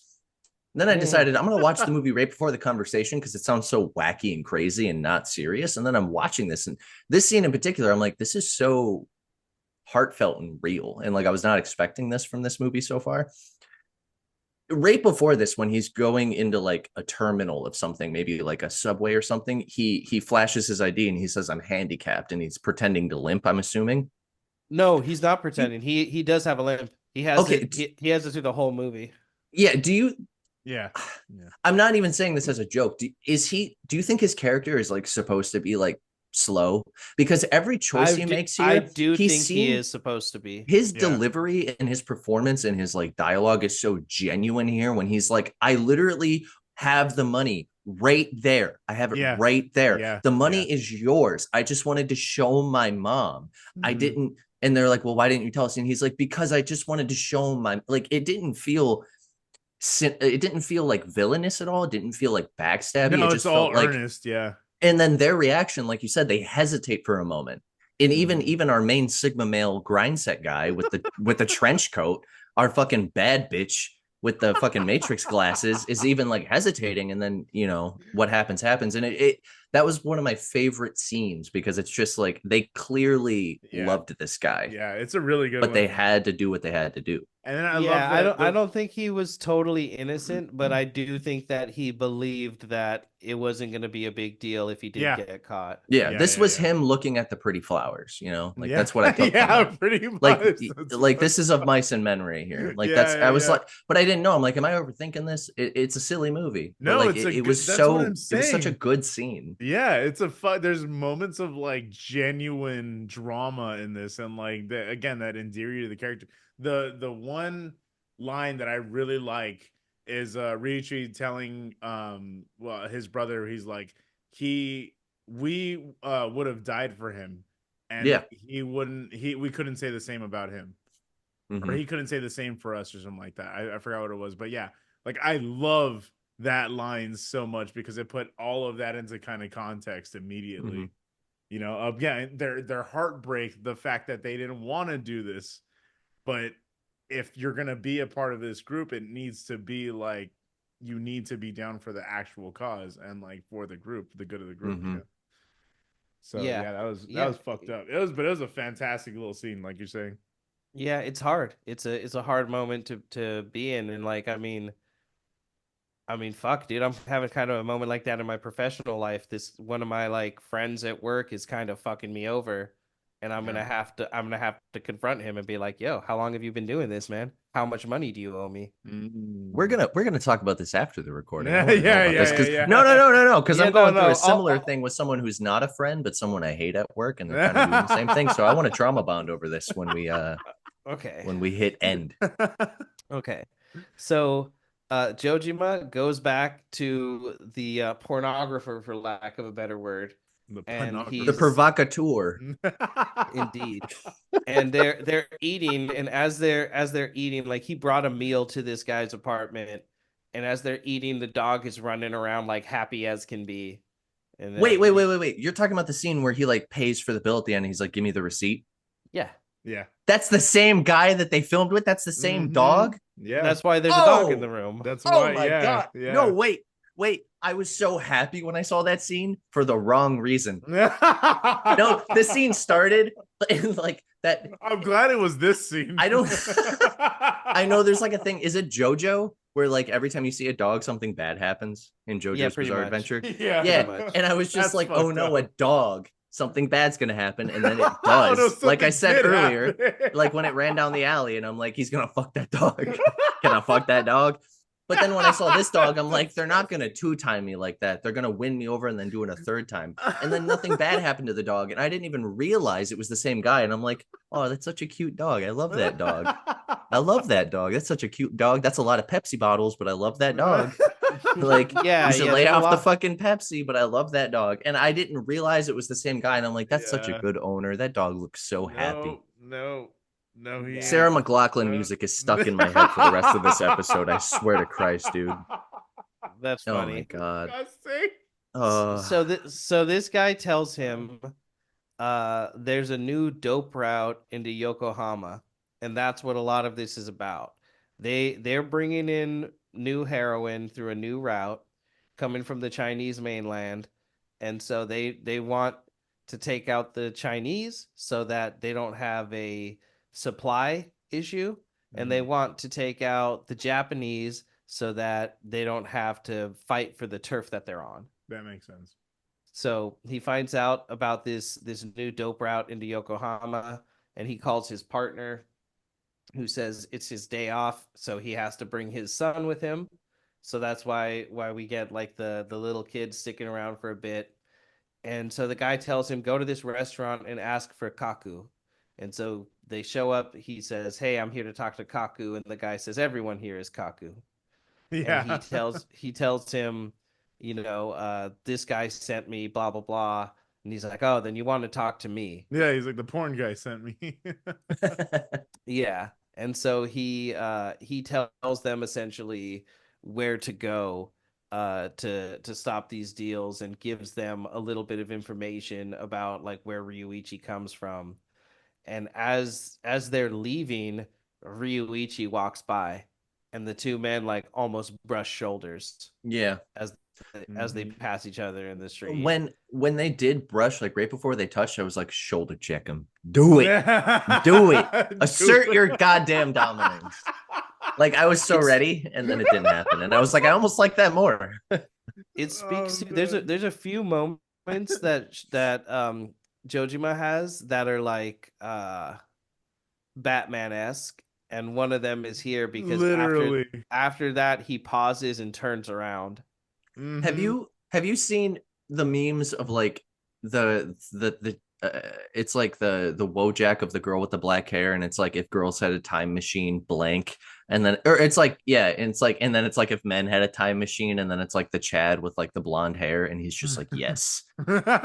This movie feels like, you know, that shitty, I think it's John Cusack movie Serendipity, that rom-com from like it's not a rom-com, it's like a rom drama, it's like a romantic drama from the 2000s where they always keep running into each other in New York, but they never meet, they always brush shoulders, and you're just getting, it's literally like romantic edging is what that movie is.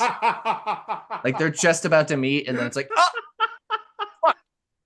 But like, this is what this movie feels like, but for the boys. This is like toxic masculinity. If toxic masculinity and like Serendipity, the movie combined, you're just describing anime. Like, that's the whole thing. Is the whole time you're like shonen. Like, is that the word? Yeah, you're just like, all it takes is for you two to get in a room and either talk, kiss, or kill each other.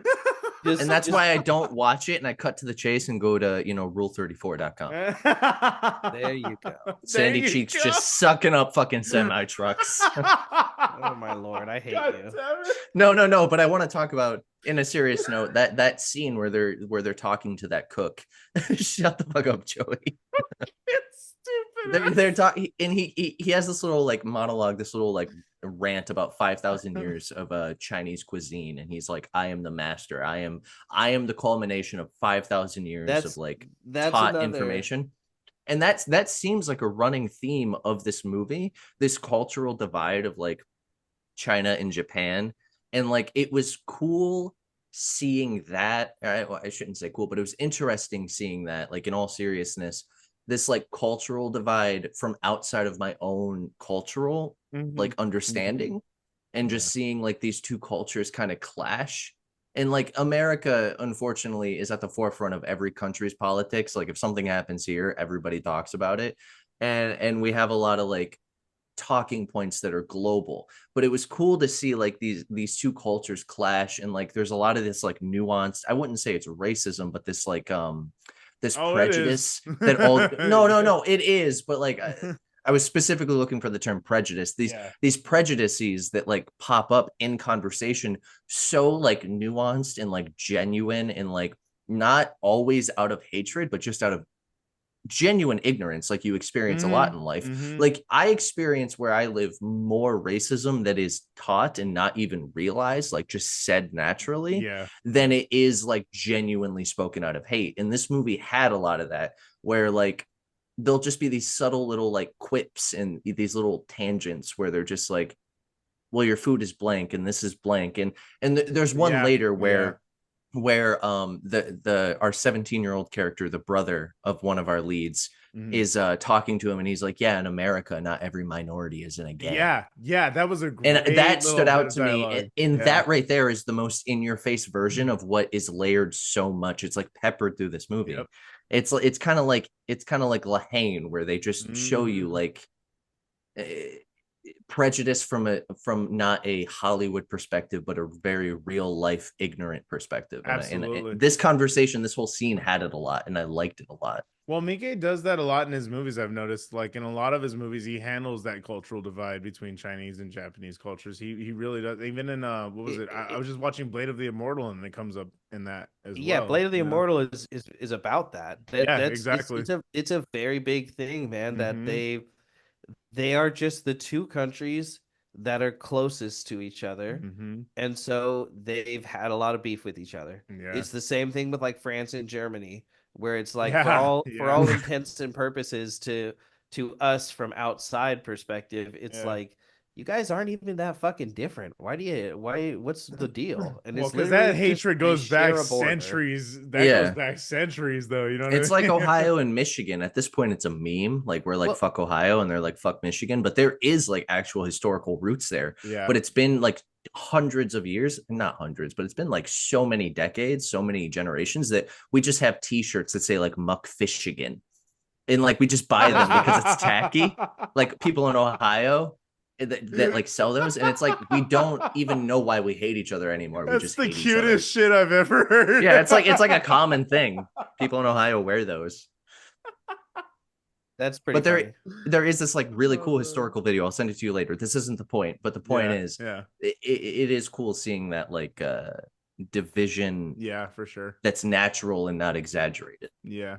I'll echo what you were saying earlier, the bringing in the Russian aspect of it, and then they were like talking about them like they were the ones fucking us over initially, and now we have to deal with these guys. That it was interesting. Again, you're not wrong. It adds so much depth to a movie that should not have that much depth. Yeah, Absolutely no fucking reason. It's like buying Crash Bandicoot 4, It's About Time, and then getting the opening of The Last of Us. That's what this movie felt like. I'm jumping into it like, oh, this is gonna be a fun platformer with zany Crash Bandicoot, sure. And then he's just holding his dead daughter, and I'm just like, oh my god, what is happening? Yeah, pretty accurate. Yeah. Holding his dead daughter. What happened, Crash? Yeah. Whoa. No. He's holding his dead daughter, and it pans to his face, and he looks down, and he goes, sorry. So yeah, this is that scene exactly where they're, you know, some people can run, some people are smart. We need both of them. Not every, you know, minority is in the gang. All this stuff, and he runs away. Runs away crying into the rain. And then Ryuichi goes out onto a boat and climbs into the hull of the ship, and it's all just like empty and dark, and two men are there, and one of them appears to be in charge, and the other's just some kind of a Frank Reynolds type, to be honest. Yeah. And yeah. right? And yeah. they tell him, okay, we'll call our boss, but first, you know, let's play a game. And they make him play Russian roulette. And the Frank Reynolds type goes first. He's fine. He hands it to Ryuichi, and Ryuichi, without even like hesitating, dude, that shit was fucking wild. It's crazy. The other guy crazy. Like the other guy screams before he does it, which is like pretty typical, you know, yeah. As far as because you might die. Yeah, you want to go out with a bang, no pun intended. Yeah. As far as, you know, fictional depictions go, that seems pretty normal to like hype yourself up. Yeah. Ryuichi takes the gun, puts it to his head, and pulls the trigger 3 times. Okay, click. I was like, God damn. And then he hands it, or he doesn't hand it back. He just holds it. And the other guy just laughs, and then he's like, "Okay, well, we're talking to the mainland mafia, by which he means the triads." He's like, "But we're open to other options." And then the following conversation implies that those people were Taiwanese, and that's like their new dope route. They're gonna get, instead of it coming from China, they're gonna get it from Taiwan and bring it into Yokohama. So they have a new supply and a new route and all of these things. Yeah. So they're not gonna need like the power structures. Get a fucking crazy ass ending to this scene. Yeah. Dude, the end of the scene is the best too, because like he screams at first. I forgot about I kind of forgot about it. Yeah. Oh wow, that's crazy. He like gets jealous. He like gets jealous. He gets like angry Yeah. that he had the balls to do it like that. So he rips the gun out of his hand and screams and fucking blows his own brains out. Yeah, and like I misread that scene at first, because he does it, he screams, and he's like, I took it as like, oh, I'm confident, but in reality he's just the trash man, you know. He's not all there. Like he's just gone. He's just a adrenaline junkie, as they put it. Yeah. And I think that's the most accurate Gossetti Bondoism that I've I'm done. the trash man. Being like, oh yeah, he's a Japanese Frank Reynolds type. Yeah. No, 100%. And then he does it so confidently. He hands him the gun like, yeah, what you gonna do about it? And then he's just like, bing bang bong, just like bing bong, like Joe Biden, like that's what like our main guy does. And then he just sits there, and I kind of read the other character as like intimidated, not intimidated, but just kind of like taken aback, like, oh shit, my guy means it. He's about that life.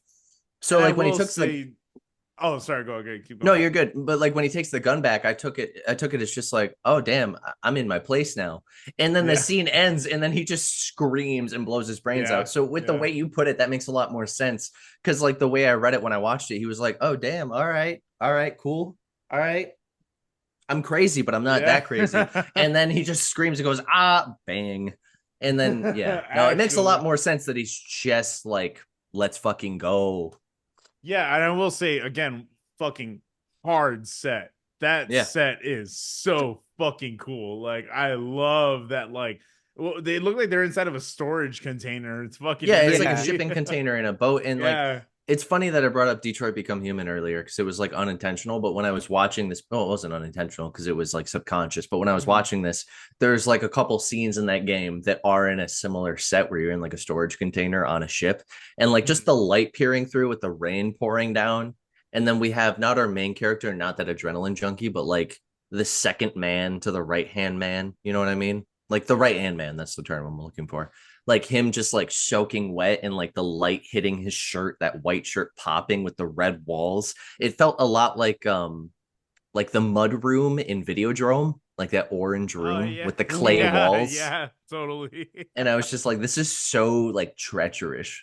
This is just like a dubious fucking set. Sun dubious. It do be quite dubious. It do be us. We do be us out here. This is probably one of the best, like one of my favorite scenes. So now Jojima and his partner Inoue are in Ryuichi's hometown in Japan, and they're just talking to these two guys sitting by a truck. And they're like, yeah, you ever hear this guy? And they're like, yeah, he's a badass. Like, that's our hero, all this stuff. And, you know, like, he's so cool. They're giving him, like, some information without even thinking about it. And then they're like, hey, this is my favorite part as well. So who are you guys? Why are you asking all these questions? And they're like, oh, we're the police. And then they both just opposite directions. It's so good. I fucking Inoue laughed my ass off, bro. That was so good. Inoue chases one and Jojima's just like, I'm not even gonna fucking bother. Yeah. That's the end of the scene, right? But then we get like a 15-20 second like cut of just the dude with the fro just running down a train track. Yeah. And it does nothing. And I'm just like, literally, yeah. Okay, like I'm here for it. Like I'm okay with it. It's like flex the fro because they had to pay so much for that. They were just they were just so proud of how they dressed this idiot. Exactly. It's like when you go on a date and like the date's not going bad, but they get kind of weird, and you're like, dude, I'm here for it. Like hell yeah, you're that confident on a first date to be this weird. Like I'm so here for it. Let's get married. Like that's what that scene felt like. It's like you're gonna flex this hard on your like craziness. Oh, man, dude, 2 hours into meeting you. Good. I was like, that's an appropriate response to that fucking answer. I just want to know where the fro came from. Like I feel like that's oh man. Why? Like just why? Like I just want to know why. Yeah, what was the choice behind that? That was incredible, dude. That hair was incredible. That was what's his name? Cedric from At the Drive-In, the Mars Volta back in the day. Yeah, or like I set my friends on fire. Yeah. Jesus. Oh man. What an era the aughts were. Absolutely. Hey, motherfucking man. So we get a really quick oh, sorry, Austin. No, you're good. We get a really quick sequence that is like hard to understand if you're not paying attention. So we see Ryuichi getting on his motorcycle and we see a few pictures being taken. And then it cuts to Jojima walking down an alleyway with his hands, one hand in his pocket. And as he's walking down the alleyway, there's a guy coming down on a bike with a dog on a leash, and he hands him a photo. So that's our guy. Yeah, that's Austin's guy. That's Austin's business partner. I don't know if you saw my eyes when we were filming that, but I squinted. I'm like, I swear to God, if it's the same fucking guy, because I was like, oh damn, another cute dog. Yeah, I knew you were gonna be distracted. So he hands him a picture of Ryuichi. So now they know what he looks like. Oh, and then it cuts to a hostess bar, which Austin. Oh, yeah. Well, you guys have both played Yakuza. You both know what it is. Yeah, we talked about it. That's what I meant by waitress. It was a nice way. It's like in America when you say sex worker, you know, she's a hostess. Like, yeah, there's nothing wrong with hostess. She's an online accountant. Hostesses are crazy though, because it's like, that there's no like implication of anything sexual, but dudes will like Just just for the think company. that, well, not even just that, but also like they'll think like, I've got the game, I'll be the one to like actually pull her. All right, And I can I'm gonna fix say her. something. I'm gonna say something, and it's gonna be a little divulgence of me, and it's embarrassing, but we're gonna say it. And I'm gonna say that like it's really fucking pathetic when they do that, because listen, we're gonna talk about this on another episode. Continue. No, the fuck we're Go not. You on. open the door now. I shouldn't know what this means. I've never paid for it, but I know a lot of people that do this as a career. And there's something on OnlyPans, you know, the There you cooking go. channel, There you the go. cooking Yeah, website, the absolutely. new Food Network for Gen Z, where they have this thing called the girlfriend experience. You essentially pay them a week's salary Yeah. to just text you that they love you and that they care about you and that they miss you. And it's really fucking, all right, we're not going to be mean. It's not pathetic that they do it. It's pathetic that men are at a point where they feel like they need that, or women, or anybody. If anybody feels like they need to have that instead of just a genuine connection, I feel genuine sympathy. And I'm not saying it's pathetic and like, go fuck yourself, you're pathetic, but like, it's kind of sad. And like this scene kind of shows it face to face instead of through the internet. And it's just sad, you know? Yeah, it's like actually sad. Like, yeah, it's not like it's like not bullying. It's just I feel bad for you. Yeah, it actually is sad that people like crave connection that much that you have to like pay for things like that. Like it genuinely is like it makes me feel bad. And then like when this movie came out, like you have movies like was it like Pulse in 2000 or 2001, like all those like digital like the ghost is coming through the telephone. Ooh, the internet is scary. Like this whole like disconnect with society and like this big cultural movement with like I forget are they called neats or something where they like don't leave the house? Neat is not in education, entertainment, or training. Yeah, they just live inside and they don't do anything. And like it's a cultural movement. And I'm like, bro, just go touch a flower, like smell the roses, drink some coffee and take a walk. Like the world is kind of beautiful if you just put your head in the sand every now and then and don't think about death and sorrow. Like it's fine. But yeah. God. So now we get Mariko, the one female member of the gang. It feels to me like she does this on her own. I don't think that they like told her to go do this. I think she just wants to be useful, because there's several scenes of her like trying to be more involved, and Ryuichi just being like, you're just like vaguely my girlfriend, maybe, whatever. You know, like there's no like sexual scenes between them, but it's clear she's in love with him. Is she the stripper at the beginning of the movie? She's the one, with the silver stuff on her hair. So there's a scene that's hairpiece. I don't know if you bring it up later, but there's a scene coming up later in the movie where they kind of hint that there was whether it was terminated by choice or miscarried pregnancy between her and our Sigma male grindset guy. And so like I assume that they had like a connection there. When she said that, I was like, oh, interesting. And then he has not a character. He has a line later with our main detective about like, do you have children? And like I took it as kind of just like he puts that loss on his brother and he treats his brother like his son. Because even that scene, I want to say he says like you should be home with them or something like that. Like he values family more than anything, as much of a murderous psychopath as he is. When she said that, as soon as he's like kicking back in the back of the club and stuff, and I was like, oh, that's interesting. Yeah, and it was just like 4 words and it just goes on with the movie. That's why I'm very genuinely excited to watch the sequels, because like I do want to be more in this world. Absolutely. Especially with that ending, because I'm like, are we going to do like a Fallout sequel? Like what the fuck's going on? Yeah, I'm so excited to talk about this ending. God. Well, this is what's coming up. I'm not too excited to talk about, but I am. Mariko goes into this hostess club that Aoki, the leader of the Yakuza is at, and she comes in and says, "Oh, I'm Kaoru, I'm the new girl." And he tells her, "I've seen you before. I remember this scent. Like, I know you. I like you." Yeah, I hate And this. and his goons say, "Go get the manager," which immediately red flags, bad times ahead. Um, Very and fucking bad. This was yeah, this is the reminder you're watching a Miike movie. yeah, Yeah. 100%. This is where he pops back in. He's like, I got you. Gotcha, bitch. They better not have went fucking method with this motherfucker like it went for Ichi.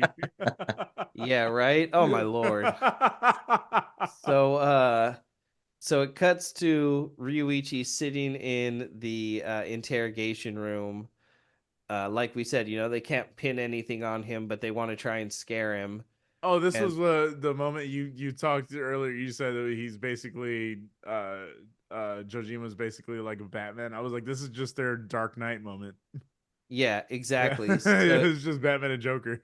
so he just comes in and starts telling him a bunch of things, like showing him pictures of his whole crew and telling him, like, I've been to your hometown. I know a bunch of stuff from you guys. I know that you all came back from the mainland, which means China. When they say the mainland in Japan, that's what they mean is basically just China. And just trying to rattle him.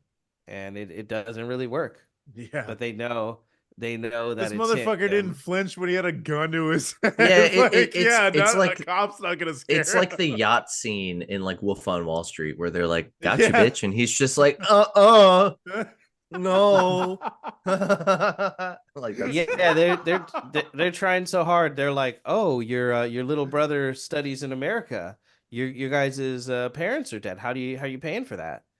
Like just trying to needle at him. Yeah, and he's just like, you there's no, if you wanted it, you'd have it already. That's what I think about when a cop is behind me and I start to like be like, "Oh no," I'm like, "Look, if they want me, they got me."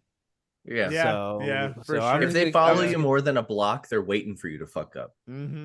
Yeah. So it just becomes like, look, if you want it, you're gonna find a reason. You're gonna pull me over. We're gonna do that whole dance. Yep. There's nothing I can do to change the fact that you're gonna fuck with me. Yeah. So I can just sit here, keep my mouth shut, deal with it, and I'll go to the court date because you're not gonna show up.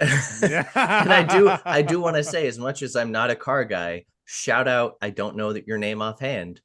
Whoever invented cruise control, you're a real one because you have saved me many a tickets from a lot of bored police officers. That's funny as fuck. We're putting that shit on 46. We're not going the speed limit. We're not going under. We're going one above. Yeah. That's funny. God. Yeah, and then exactly like Sideshow was saying, he starts throwing it back from the other side of the table with the like, "Oh, you have a family? You have a kid? Oh wow. Isn't that funny? You should be home, just like you said." And it's just the back and forth, like, "Well, I Batmaned on you. Well, I Batmaned on you." Exactly. It is pretty funny because Donkey once explained the plot of Yakuza 0 or Yakuza overall as everyone is Batman and no one's actually the bad guy.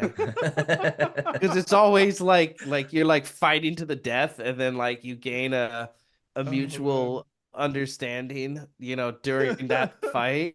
Yeah. I'm and then so someone happy. comes in with a Mac 10 and they jump in front of it. I'm so happy that there's been a donkey reference on this podcast now and it wasn't brought up by me. That brings me so much joy. I love Donkey. Let's go big mode. Oh my god. Let's go. Oh my god, this is my favorite line in the movie. It cuts back to Aoki and he's clearly chasing the dragon and he's leaned back in a chair and he goes, "They all laugh when they see it, but they love my cock." And that's what I'm just like, and that's the point. Sorry, it's so small. Yeah. From what I understood, he like put a syringe in him, and I'm like, oh, he's just doping up, and then It's like genetics. And then I'm just like, oh, some SPH, like we've been around the block, we know what that is. We've all got tiny penises here on this podcast. It's fine. It's cold in here. We all agree. Yeah, like I'm a grower, not a shower. It's been a a long time. I think that's just I just how think it you're really works. attractive. Yeah, exactly. You know, we get it. That's how works. And like where it started, it's not where it ended. And this felt like I brought this up today. I was talking about The Whitest Kid You Know, and I was revisiting a lot of the sketches today That's for funny. the first time in like years. And I'm just like, wow, this is so much more graphic than I remember. This is aged so gracefully, but at the same time, it has that 2004, 2006, like fucking just tasteless edge to it. It's that fine line. And this is just like, this is like getting on the tightrope of that fine line and then falling off halfway through into a kiddie pool full of shit. Ah, god damn it. It's so bad, dude. It's so bad. It's so bad. It cuts to her, in a kiddie pool full of her own shit, and he says, "We pumped you full of smack and everyone fucked you, and now you're bathing in the shit from your own enema. How is it? Are you still high? Can you see God?" It's not just poopy water. I'm sorry, but it's not just poopy water. It's poopy chocolate milk water. It's that lactose-free chalky milk water. You remember what happens when you know what happens when like, you leave your Cocoa Puffs in the milk? It's disgusting. You guys, bro, it's like full kosher pickles. I gotta say the very worst part is when he picks up the ladle and pours it over her face. Oh, there's dude. there's a kosher pickle just slapping her in the top lip that whole time, and I'm just disgusting, like, dude. I'm gonna throw up. I'm going to my knees are shaking from how much I hate this shit. Only movie. And I've rewatched it. This is what we do to ourselves for you guys. Literally. This is what we do for you guys. This is why we can't yuck yums. I want you guys to understand. We have a weird, some sort of primal fascination with these fucked up elements. Obviously, that's as a humanity, that's why people make them. Yeah, but at other times we also don't know that this is gonna be in the fucking movie. Yeah, like me when Chad's like, "Here's a fun Yakuza action movie," and when I Google it says action crime movie, and I'm like, "Oh, stinky." Boop-a-doo-doo. Speaking of stinky, he drowns her. He puts his foot on her chest and holds her down underwater. Yeah. And then he says, "Oops, I did it again." This motherfucker hits the Britney on him. Wait. Hold on. I gotta. What year did that song come out?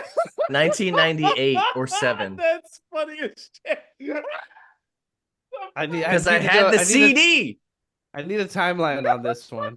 Nope. Released 2000. This predates. Oh, wow. I'm gonna tell people this is where she got it from. Oh my god, dude. You know that video of her on Instagram dancing manically with no makeup in her living room? Yeah, that, but greens, Photoshop her in the back doing that dance around the pool. And then she comes up to the camera and she does a little peanut jig, you know? It's disgusting, dude. I hate this. Let's move on. It's so bad. So he kills her, and that was a big no-no. You think?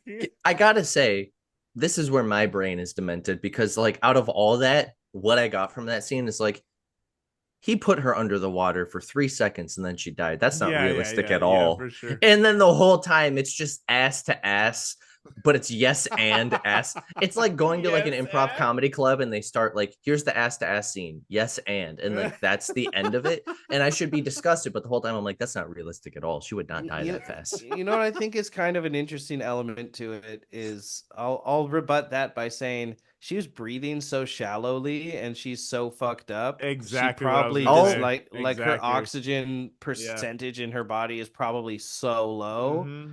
And then she probably swallows. This is true, but I'll rebut that. I hate that I said that. I'll rebut that by saying that you said rebut. Okay, good enough. enough. You tried to argue a poopy joke by saying I rebut this. I think it's kind of interesting. That's valid though.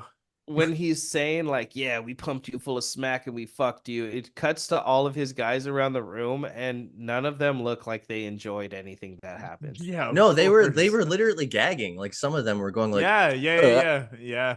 So literally really holding it in. He's just fuck this shit covered woman or I'll kill you. Mm-hmm. So he basically raped everybody in that room. Yeah. Yeah. You know, that's ugh, Ugh. bad. This is why we need rough, free man. healthcare so every man can have a large penis. Well, you know, that's why they say when you get out of the pool, shower off. Ah, fuck you. God damn it, Chad. Fucking move on.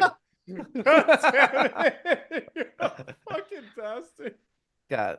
So then we find out that things are getting worse with Jojima's daughter. We see her getting like a checkup and an ultrasound, I guess implying she has a tumor of some sort. Yeah. And his wife says, I'm gonna ask my parents for the money. And of course, like you know, especially of this era, Japanese man is like, do not fucking do that. Mm-hmm. Yeah. And we cut to the gangsters. The term that comes up on the wiki for this is Nikkei, which Yeah. is Yeah. I saw it was like nomadic, the exactly what we were talking about, the culture, the yeah, nomadic culture. Nikkasian, which Yeah. means Japanese immigrants and Mhm. their descendants. So, like we said, you Yeah. know, they're not culturally Japanese, but genetically, and maybe there's some Chinese mixed in as well. But, Mhm. you know, so we cut to those guys, and they're creating a funeral pyre for Mariko because, you know, obviously they've recovered her body from from everything. I'm sure he like dumped her where they could find her, Yeah. Yeah. kind of a thing. Yeah. God. It's so dark. It's like he's so brooding for like just the wrong reasons up Mhm. until now. But now all of a sudden he has like an actual reason to be an edgelord motherfucker. Yeah, exactly. Yeah. Yeah, they validate it for sure. God, and then we cut to Jojima and Inoue making a huge bust of some kind. They like chase some guy down an alleyway, and Jojima obviously has like so much tension building up. He Mhm. just absolutely beats the shit out of this dude. Yep. Um, Again, that tracks. and then Jojima comes in with like 50, you know, I would assume they're all Chinese people because Yeah. that's the whole Yeah. thing is they're chasing these triads, they're chasing the Nikkei. Doesn't he say though it doesn't matter if they're Chinese or not, bring them in? Like if they look He, suspicious. yeah, he said that at the beginning, but Oh, that that's was in the beginning. Okay, my bad. yeah, but that also kind of rings of like, you know, stop and frisk isn't for anybody in particular. It's for Mhm. criminals. Yeah. You know what I Yep. mean? I Yep. thought of that, but then I also was thinking like at this point he's so strung out from like the stress of this one case that he's trying to like crack. But then on top of that, he's dealing with the stuff from his daughter. And Yeah. we see the daughter like 3 times and she has like one line, maybe two. And it's all done through his wife, which is just his wife, like no Yeah. name. And every time he interacts with his family from the stress of this job, he's clearly just a workaholic. Anytime his wife's like, our daughter is dying, we need surgery now, he's like, Mhm. all right, I'll figure it out. They come Yeah. back, all right, our daughter's really dying and she needs surgery today, like Mhm. in the next 48 hours. I'm gonna ask my parents. Don't ask your parents. And then like his response to that is like, just go to work, just do the case. Yeah. And like Yeah. because of that, when this happened, I'm like, now he's doing like I thought about like stop and frisk, just fuck everybody, just get them all. And like if we get them all, one of them will be this guy. But then at the same time, it felt kind of like I can't fix my problems at home. I can't fix my problems at work. Yeah. I'm So gonna just double die. down Yeah. and I'm just gonna oh like and it brought back like and I hate bringing this up because I'm gonna see both of your faces, visitor Q, that whole episode with that whole thing I brought up where you're just like this movie's stupid and I'm like no it's not, it's a Christmas movie about bringing together family. And that thing that I was reading about where like in the like because it was 1999, that whole turn of the century 2000s archetype of like the socio-ecological, like the working man with the family and how he Yeah. was so downtrodden and looked down on. And that Mhm. whole cliche in that whole thing really rung here where he's like, I can't fix my life at home, I can't fix this life at work. And he just that lens just like Yeah. Yeah. closing in on Yep. him, just like that tunnel vision of just Yeah. like fuck it, everybody's going to jail. And then even we see the chief of police is like, we can't put everybody in here, the place is Yeah. gonna fucking Yeah. He's like, explode. are you trying to bust the place Like the open? belt Yeah. is too small for the waist. What are you doing? And he's like, Yeah, I don't care, fuck you. Yeah. Yeah. Yeah, he hits the point of like it's hard to tell what exactly the motivation is, but he hits a point of like he just has to solve everything for anything to work. So he's cracking down on the Yakuza that just a moment ago he was like somewhat friendly with. And that leads to the scene where he goes and meets Aoki on the street, and he's like, what would happen if you weren't around to run your gang? And he's like, oh, this fucking cop's threatening me. It's bad enough you're Yeah. busting the prostitutes and busting the gambling dens and stuff. Mhm. And he's like, well, I'm not threatening you. I'm here to bargain. Like, lend me 20 Mhm. million yen. Yeah, and Yeah, that's And yeah. so and that's where like what I was just saying like leads in where I was like, oh, this is it. Like he was clearly doing all that just to show that like if you walk up to somebody that powerful and you're like, I'm gonna take you to jail, mister, he'd be like, Mm. haha, you're dumb and stupid, haha. And then you're just like, I literally arrested all of your prostitutes, I arrested all of the people you hire to Yeah. run your prostitutes, Yeah. I arrested all of your drug dealers, you have nothing right now. If I arrest you, you're fucked. I don't care if I die at this point. Mhm. My life is meaningless. I'm so stressed out. And he's just Yeah. like, just give me 20 million. Yeah, Just bargain with me. that's exactly where I was gonna say that is where I saw this going more than just him trying to like double down and fix Yeah. everything. But I will say I absolutely do agree with you guys that that And was what he was in. and His motivation must have been initially. it was a nice flip on the whole like not street shark, what is it? Like pool shark, loan shark. Thank you. Yeah, Jesus. I yeah, say yeah, thank you to not myself. it's Shut up. not the I street sharks. not the street shark. I was actually thinking of them. I was like, oh, furries, full circle. That's There we go. But no, Those are no, no, no. Those are scalies. scalies, yeah. Fishies. No, but like that whole it flips that whole loan shark thing. Cause I'm like, I hope it doesn't do the thing where he's like, he said lend me 20 million. So I'm like, oh, is it gonna do the thing where, oh, I can't pay it back? Give me until I'm like, that's so lame and overdone. But it was just like, dude, I got everybody that works for you. Just work with me here. Give me some money. And it was an interesting power play on somebody Yeah. that clearly has less power. That's just like, dude, I know that you're above me, but I'm trying here. See that I'm Yeah. trying to reach your level. I don't care if you kill me, just give me some money. It And then is the dude's cool, just though, like, yeah. all right, cool. Yeah, Like, it is cool to see him like get like. I mean, that motherfucker locks in. Like if I've yeah, ever seen it, you know it's what I mean. It literally is just, cool. yeah. It is really cool to see that because again, like sort of like you think he's more unhinged than he actually is, and he has a plan. Like he actually It's is doing this for a reason. this whole like 5 minute scene is like the entirety of that like 2006 movie that no one remembers, Running Scared with Paul I Walker. fucking Like the love moment Running I Scared. Are you know kidding me? no one It's talks such about a that though. good ass It's movie. so dark. And like as soon Such a as he's good like, oh movie. fuck, where's the gun? Like Yeah. that's this whole 5 minute Yeah, scene. for sure. Yeah. Yeah. Oh man, we might even do Running Scared one of these That's a days. good movie. That movie fucking slaps, dude. God. Okay, you were saying? Sorry. I was trying to think of how do I make a joke like connecting that to Running Man, but I couldn't Yeah. think of it. Yeah, there's something there. Someone else pick it up. There's some DNA there. So he gets the money, he gets the loan, and then we cut to a classroom and we discover that Toji is it seems like what happened is he doesn't want to use the blood money anymore, so now he's enrolled himself in a school in Japan. So he's like working as a TA when he looks up and sees Ryuichi in the classroom, and they go have a little conversation. We've kind of mixed up their conversations throughout the podcast. So this is where he says, in America, you don't have to just like stay in a ghetto and be a gangster your whole life. Like there's upward mobility and people are trying to be more. And Ryuichi just tells him, I pray that it all works out for you, like very genuinely. Yeah, And stands up and walks away.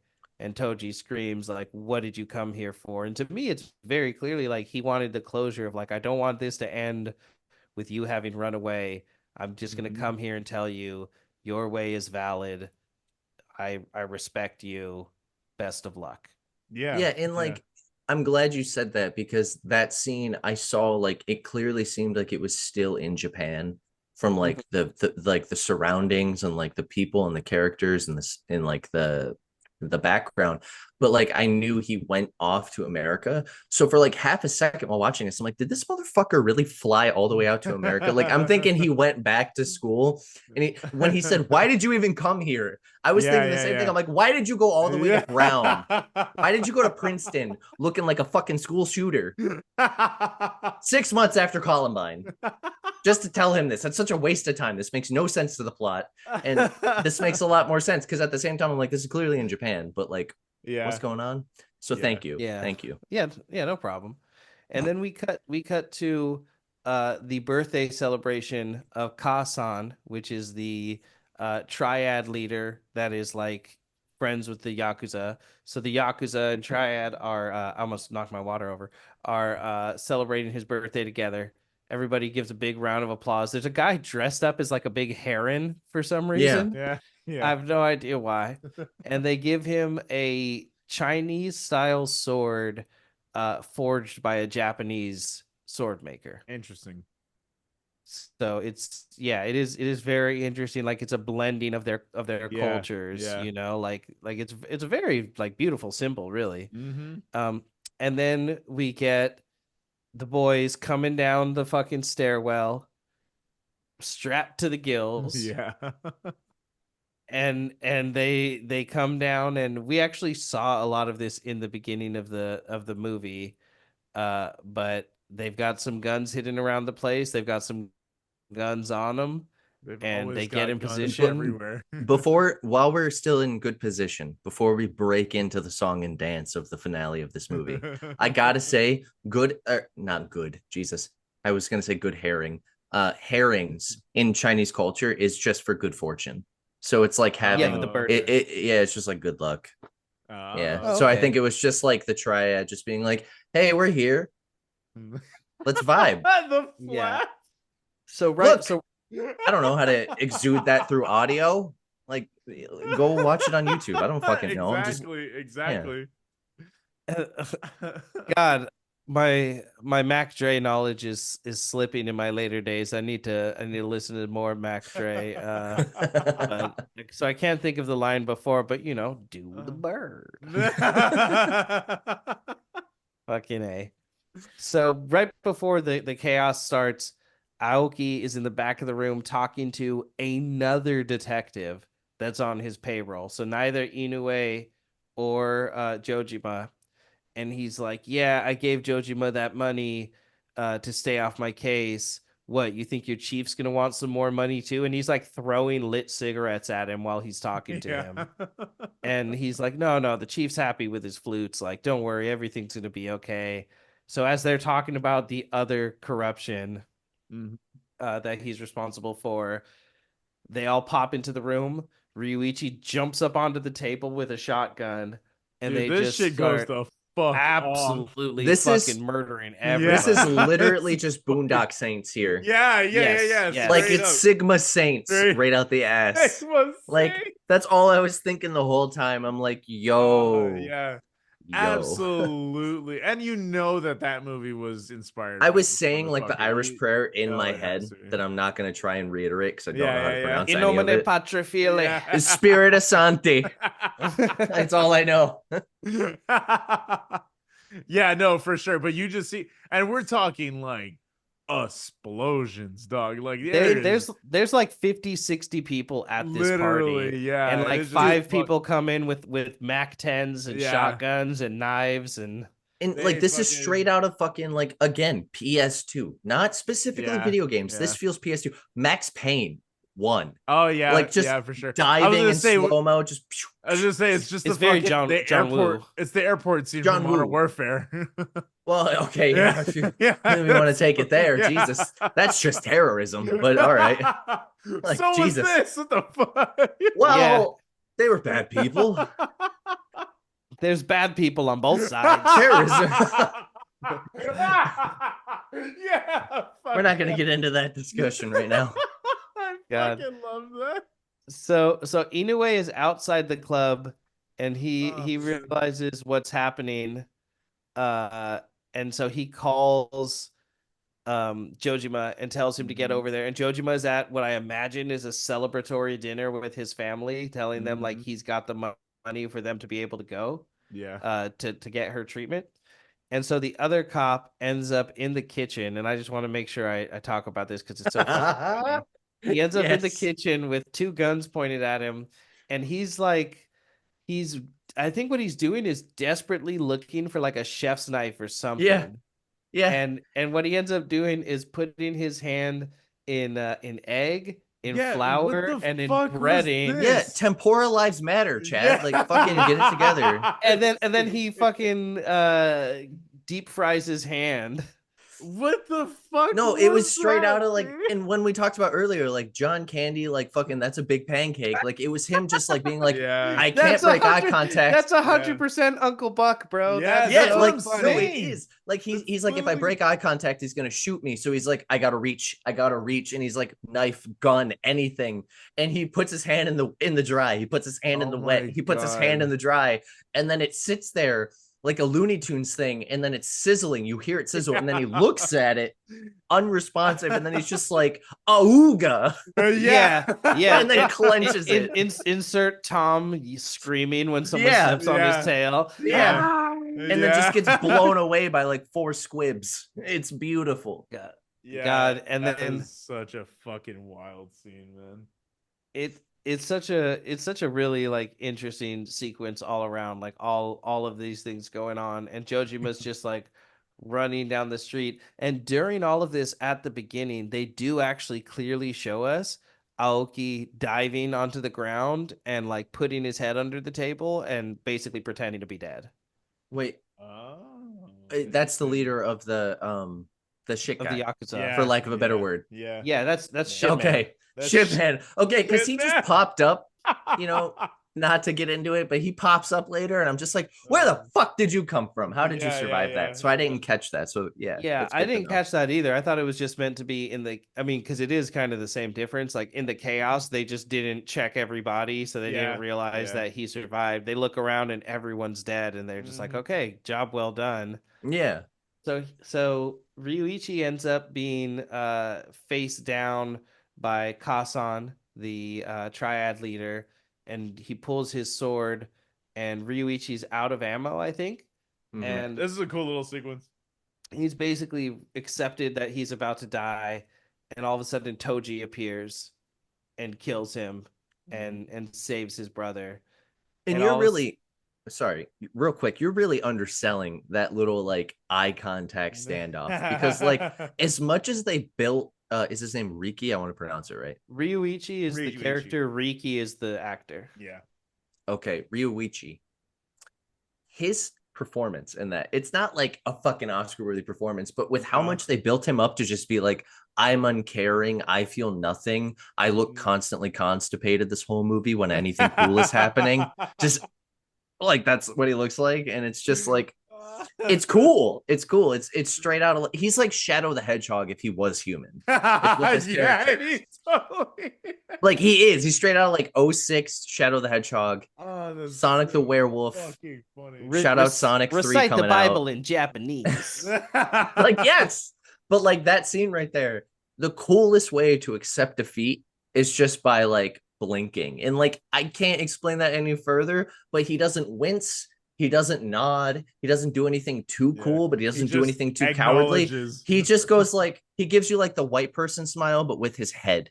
He just goes like Yeah, he's Just like, like- all right. he's just like you got me.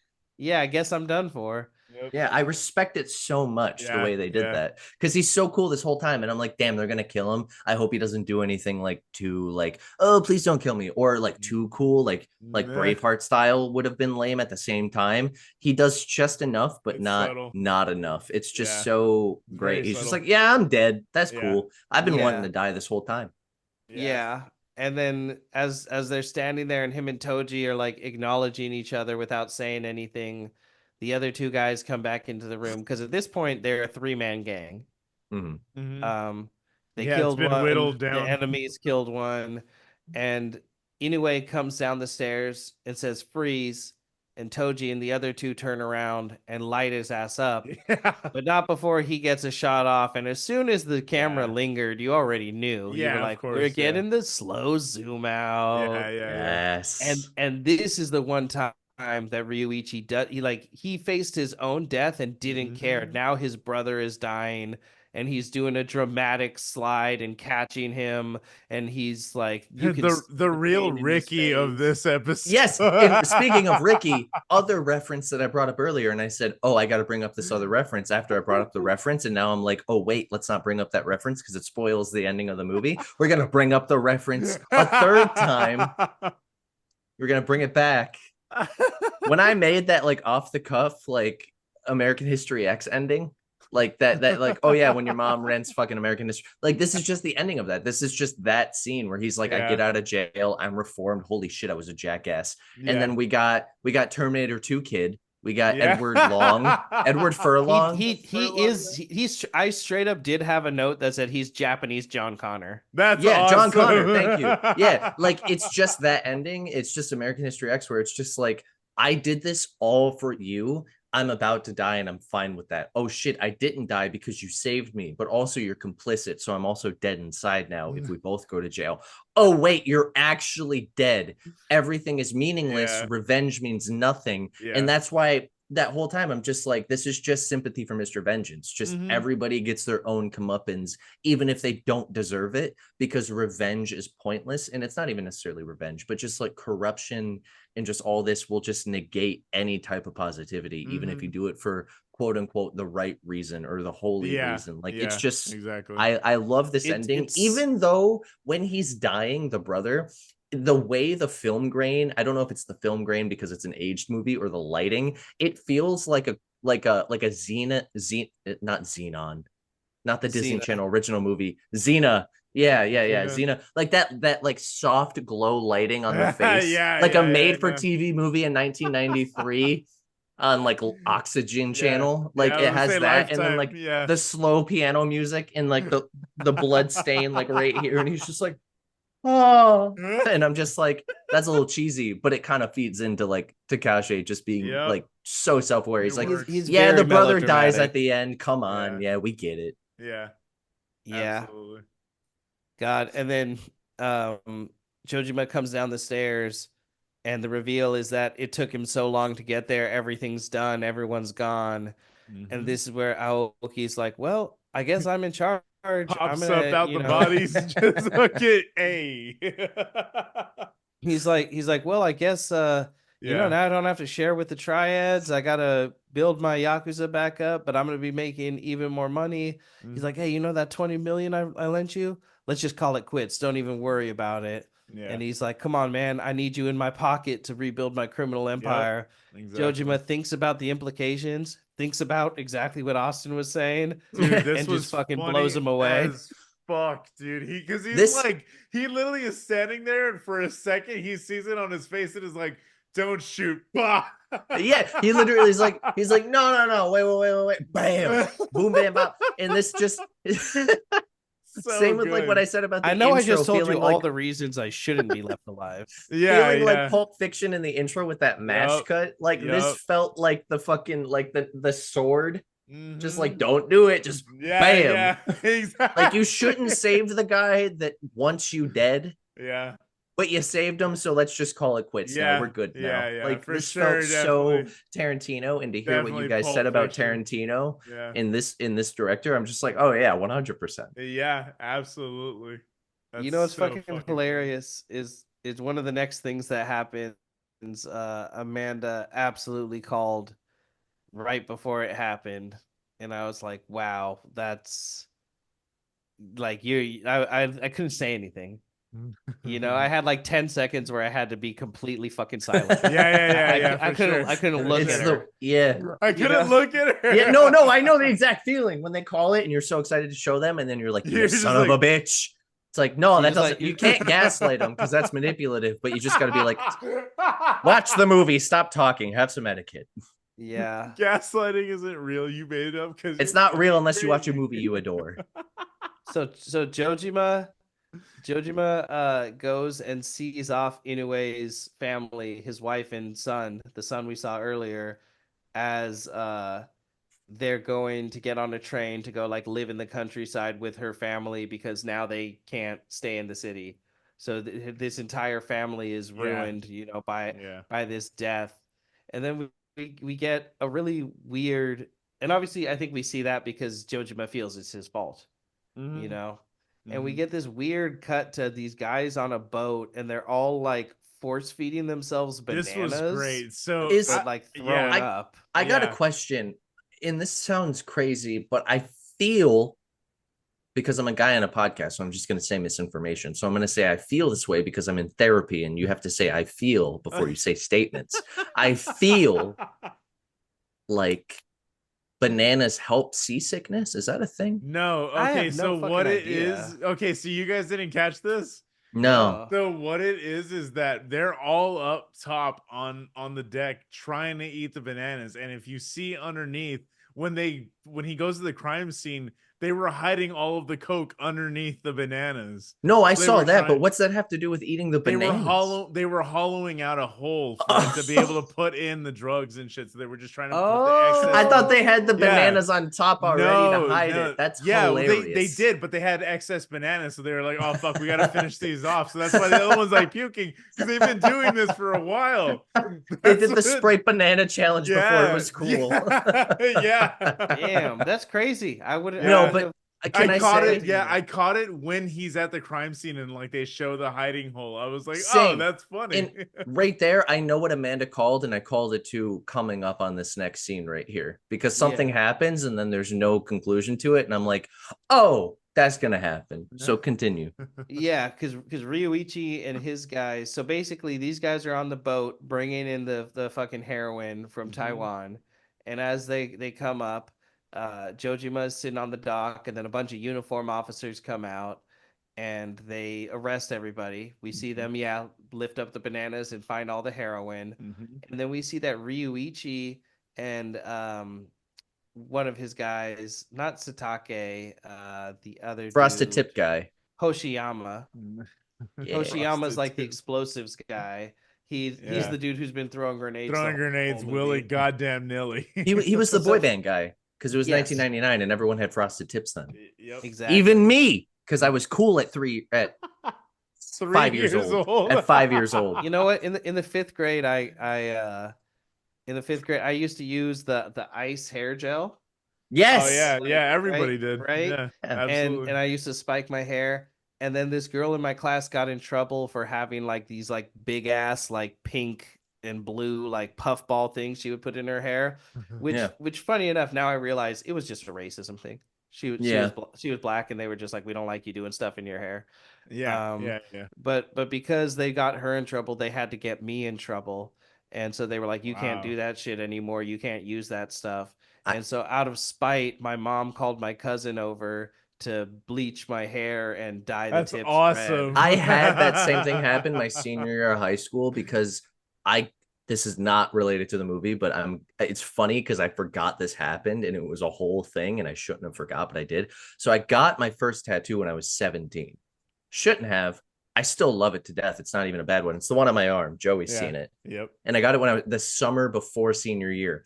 Didn't show anybody because I'm like, I don't want to show this off. This is for me, because I'm a smart guy, you know. I was an educated, like I read books, you know. I read Crime and Punishment senior year. I was kind of gifted, you know. I was kind of above everybody else, but I was just like, I don't need to show this off, even though I'm a fucking loser and no one likes me. I don't have to be pompous. So like the last week of senior year, my mom was like, does anyone know you have a tattoo? Because that's like kind of cool to be in high school and have a quarter sleeve. And I'm like, no. And she's like, just wear a tank top tomorrow.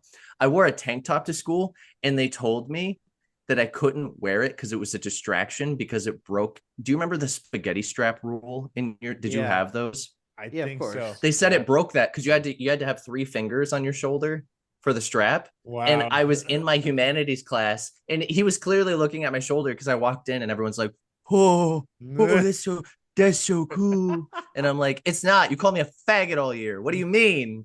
You've called me that for 6 years. Fuck you guys. Fuck you guys.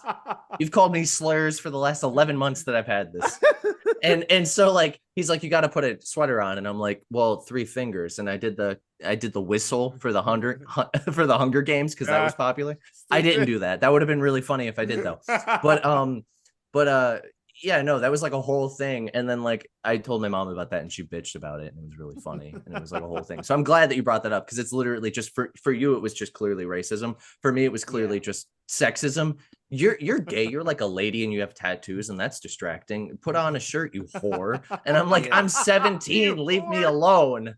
Yeah, that's crazy because I definitely never heard them do any of that to a guy because a lot of those rules are specifically there so these leering ass Boobies. teachers have an Yeah. excuse to like Boobies. talk about it, you know. It was literally just because it's a quarter sleeve. So like being 17, no one was paying attention in class because no one talked to me and I was a big stinky loser. And then all of a sudden I'm just popping off with just like everyone's just staring at my arm like, oh, and then the teacher's like, you got to put a shirt on. And then they couldn't find a reason because there's nothing wrong because I legally had a tattoo. And then they were just like, spaghetti straps. And I'm like, 3 fingies. And they're like, nope. And I'm like, that's illegal. Livonia Public Schools. Oh, I shouldn't have said that out loud. Public schools. Get to the end of the movie. Get to the end of the movie. Summary: racism, sexism, homophobia, bad. Coming from the guy at the beginning of this episode in the cold open that said women don't have penises. That's a little crazy. That's not what I said. I simply pointed out that fillet is not a universal term. That was all. Whatever you say. Whatever. This is the internet, baby. Context. Anyway, the ending of this fucking movie. Fine, I'll give you chunlingus. Only if the power thighs come in with that blue outfit. Yes. Anyway, so we cut to Chojima in his office being annoyed about bureaucratic bullshit. They literally like you filed your receipts to the wrong order. Oh shit! Something I meant to say. Right before we got the scene on the boat, the dog guy showed up again. He's all over the fucking movie. Yeah, and with Just the receipts. The only thing I could think of, the only time they bring receipts is like when he paid for a meal from the guy that was making bestiality porn, and I'm like, please be that receipt. Like, I think, you know what I mean? I think that is the problem. He did his receipts wrong. But when he's seeing off Inoue's family, he turns from the platform and he's just standing there and he's like, "Hey, come here," and then it cuts to him on the boat. It's funny how they're just like, we won't show him getting any of the answers. This guy just shows up and gives him the answers. So it kind of contributes to like the disconnected, sort of confusing nature of the movie. Absolutely. I think a lot of people will probably watch the movie and then listen to this and then just like you guys be like, oh, that's how I feel right now. Cause I was just like, that felt more like a threat to me. You know, like when you see something you shouldn't, and then you go out to smoke on your porch later, and then like someone like pulls up in a car, and then they just point at you, and then they go. That's how it felt. Does that happen? It happened once. Okay, it happened one time in 2018, and nothing ever came of it. My friend was drunk, and he thought it was funny to like be like, "Oh, I saw that happen to the police." And I'm like, why are you doing that? And he's like, because I have a drinking problem. You got to save some of this material for your therapist, though. They already know. They're going to want to hear this. So one time. So what? So go on. I'm sorry. He's in his office and they call him out of his office. And when he walks outside, his wife and daughter are there. And the wife is like, we bought a bunch of things for her trip, but we still need to get some more stuff. And I can't carry it all. I need the car. And he's like, okay, that's fine. Here's the key. Don't worry about it. There's like a little moment of hesitation, but it's kind of him like thinking like, do I need the car? But it kind of lends itself to everything happening. Mm-hmm. And then he walks out and watches them get in the car. Dude, and as soon as that happens, Amanda turns to me. Dude, I was cracking the fuck up so hard. I was like, nope, I don't know what you're talking about. And then, I don't know what you're talking about. Obviously, we get the daughter looking up at him for just a second. She doesn't wave or anything, but there's kind of an expression of like, maybe you're not a giant piece of shit. And then they get in the car and it bursts into fucking flames. And this was the part. This was the part where like, back to the banana scene. We're going in the Wayback Machine because the Internet Archive is a fucking gem, and fuck you guys for trying to take it down. But we're going in the Wayback Machine to the banana scene. And then when we have those two characters, our main Sigma man and his right hand man with the frosted tip guy takes a grenade and he's like, I'm gonna do it. And he pulls the pin and he's holding it. And then the guy puts his hand up, he's like, no. And then the scene cuts, and I'm like, well, he can't throw it because then they're gonna so that they just die. They didn't die. And then as soon as can you put the pin back in? Are you being serious? Or are you fucking with me? Yeah, No, it doesn't start until the spoon comes off. Oh shit. Okay. Yeah, well, I learned something today. So the pin, you take the pin out, and now there's nothing holding the spoon, that like long part. And then when you let go with your hand, like to throw it, and the spoon comes off, that's when the timer starts. My ignorance still saved the day because I figured out the ending because I'm stupid. So I didn't know that. And I was like, well, he pulled the pin, the grenade is set, scene cut, something's going to explode. And then that scene happens when you said the dog guy. Didn't realize it was the dog guy again. And then I was just like, this seems like a veiled threat type of thing. Like, in like seeing his dead partner's family, I kind of took it as like, he was kind of like laughing and pointing and going like, like, okay. And I'm just like, oh, is this saying something? Then you see his family, you see them get in the car. And again, this movie is just bringing back all these high school memories I forgot about. There was like this inside joke from this dude I only talked to in one class. He was like 2 grades below me. And I hadn't seen The Sopranos in high school at this point, but he was like watching it, and he would always do a fake Italian accent because my last name was Gazzetti. And he'd be like, don't start your car, you dunzo. You dunzo. Don't start your car. And then they get in the car, and I'm like, oh shit, the car's gonna explode. It's a car bomb. It's the car's. And I literally heard, don't start your car, you fucking dunzo. You dunzo, don't start your car. Get out of your car, you dunzo. And then it explodes, and I'm like, that was so fucking triumphantly beautiful. Like that. Nobody wins. I love a movie. Never been happier to see a family eradicated. Yes, just because I can respect deeply a movie where it's not with the balls to do that. Not even the balls, but it doesn't have a hate boner for everything. It's not a Lars von Trier movie where he's like, I love to see hatred. And it's not it's not like a Tree of Life Terrence Malick movie where he's like, with God all things are possible, life is beautiful. It's that solid in between of like, things suck, everybody suffers, but it's just the way it is. And like nobody wins sometimes. That's fair. And it's just so like matter of fact. Yeah. And it's just like, yeah, everybody loses in this movie. Yeah. And I loved that. Sure. And I thought that was the ending. So please. Yeah. I was ready for credits to roll. So that would have been fucking great if it I know. But it got better somehow. I really love the scene afterwards of him breaking down on the temple steps, leaving their funeral with their urns. That was fucked up. That was a really good scene though. Yeah, that was clearly their urns, okay? But why was it red? I have no idea. That's a good question. I know. I was like, do they like put some sort of dye in there? I was like, is it like saffron? Like what? That's not like an herb. Like that's clearly ash. Yeah. I don't know. Maybe culturally they do mix something in to give it a certain color for some reason. I have no fucking idea. I thought that was neat. I was like, shit. It was cool. Do that to my ashes, shit. Yeah. So then we get Jojima going to see the chief and tendering his resignation, and he says, I can't do this. And he's like, okay, man, well, call me anytime. And then the film grain switches. Everything gets a bit yellow, and you know that we're here.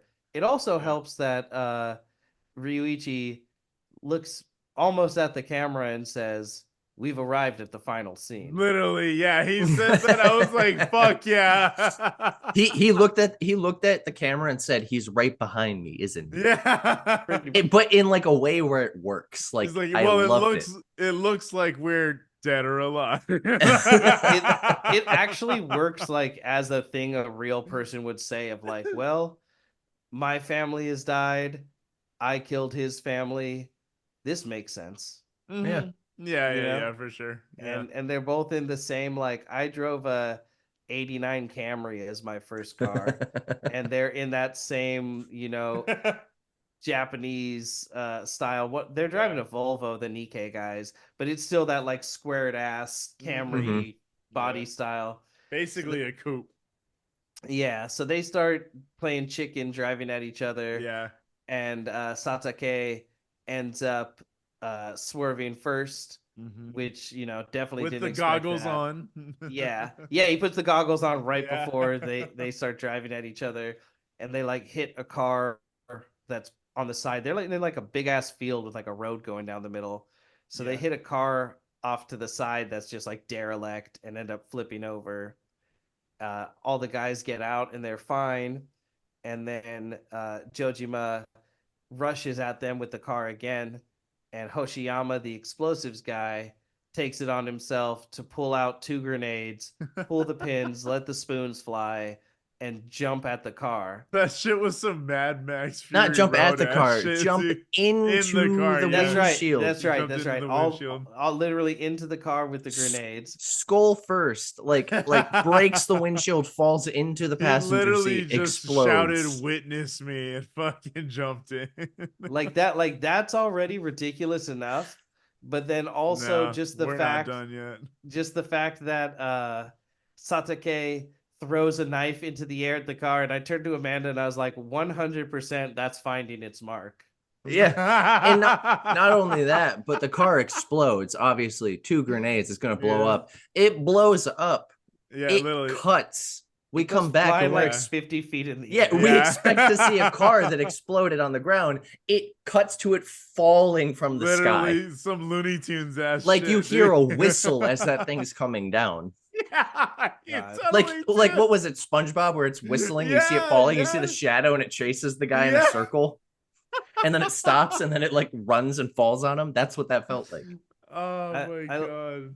I love it too because it's so extra nonsensical that like Satake goes up to like try and find his friend, and they find half of his body like off to the side, like all bloodied and Yeah. mangled and shit. And it's just like, really, that much made it through that? Yeah, yeah, Yeah. yeah. When Well, he that's goes to pick up there's a burning like seat cushion, and he goes to pick it up, and he's like and it's like surprised it burns his hand. And then all of a sudden he gets shot down, Oh, and dude, this is so fun. we see that Jojima survived and is inside the car, I think. Mhm. Yeah. And he comes out, and these two are just facing each other down. He's got one And arm kind of he- hanging on by a fucking string. So have you Yeah. guys seen RRR? I know Joey has, No, I right? haven't. I I haven't. Oh, haven't. No, I you still haven't. piece of not nice. I know. I wanted person. to go watch it in When theaters. I saw that when it came out on Netflix when I had COVID. I had 104-degree temperature on a bunch of antibiotics, dying, actually. A fever dream on top of that movie was insane. And it was the best viewing experience I had in years. And there's a scene halfway through that movie in front of like the British fucking castle where they both have like fucking giant it's just anime. It's just Bollywood anime. Yeah. In that's this what I whole heard. last scene right here. So like you said, he gets out of the car, and like the car not only exploded from 2 grenades and he's driving it while the grenade blew off in the passenger seat, Yeah. but it went in the air probably like 100 feet, fell, hit the ground. He crawls out, his arm's a little hanging off, and he just has black fucking gun smoke on his face, and he's just like brushing himself off like fucking Jay-Z. Yeah. And like he's just vibing.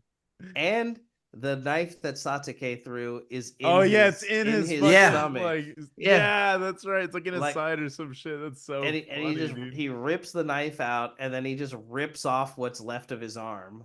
Yeah.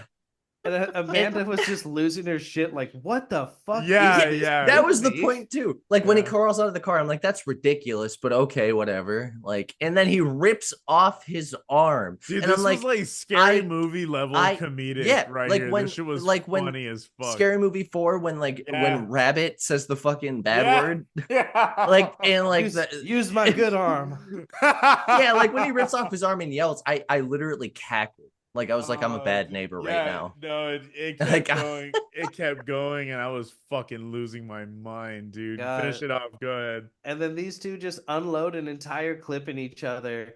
And Amanda and I have been watching this boxing anime called Hajime no Ippo, which it's fantastic. Could not higher recommend an anime. It's so fucking good. It's on Netflix. Go watch it. But there's a lot of these moments where they'll like be ready to fall, and then they'll just catch themselves the most ridiculous way. So it really was like a perfect timing to revisit this Oh, movie. nice. Yeah. They shoot each other like 8 times each. They're both Yeah, like yeah. They're Mortal both, like, Kombat staggered. dazed. Yeah, yeah. And that's the constipated face when we see our fucking Matrix man. When we see Neo himself, he's just like, Yeah. ugh, Yeah, like, they're both in the finish him pose for sure. For a And then second, the noise he made, I thought it was going to be like, are we going to get undead zombie versions of them? Like undead. Oh, yeah, yeah. Remember when Red Dead 1 did like undead Yep, Undead redemption or Nightmare. whatever? Yep. Yeah, Undead Yep. Nightmare. Mhm. I was like, oh my God. Yeah, I was like, and it wouldn't have been out of place for them to go there. No. Either. Like, it literally, I was like, okay, fine. Guys, there's We're 2 more zombies. movies. Just wait. Yeah, exactly. So they catch themselves, like they both are obviously falling, and then just catch themselves at a, like, you know, they fell to weird, like yeah. like a 10-degree angle, and Yeah. then they catch themselves, and Doing all the of a thriller sudden lean. I just laughed from here till the end of the movie. Yeah. Because Yeah. I knew, and she didn't. So I'm just like, I'm just dying. He pulls a bazooka out of thin air behind himself.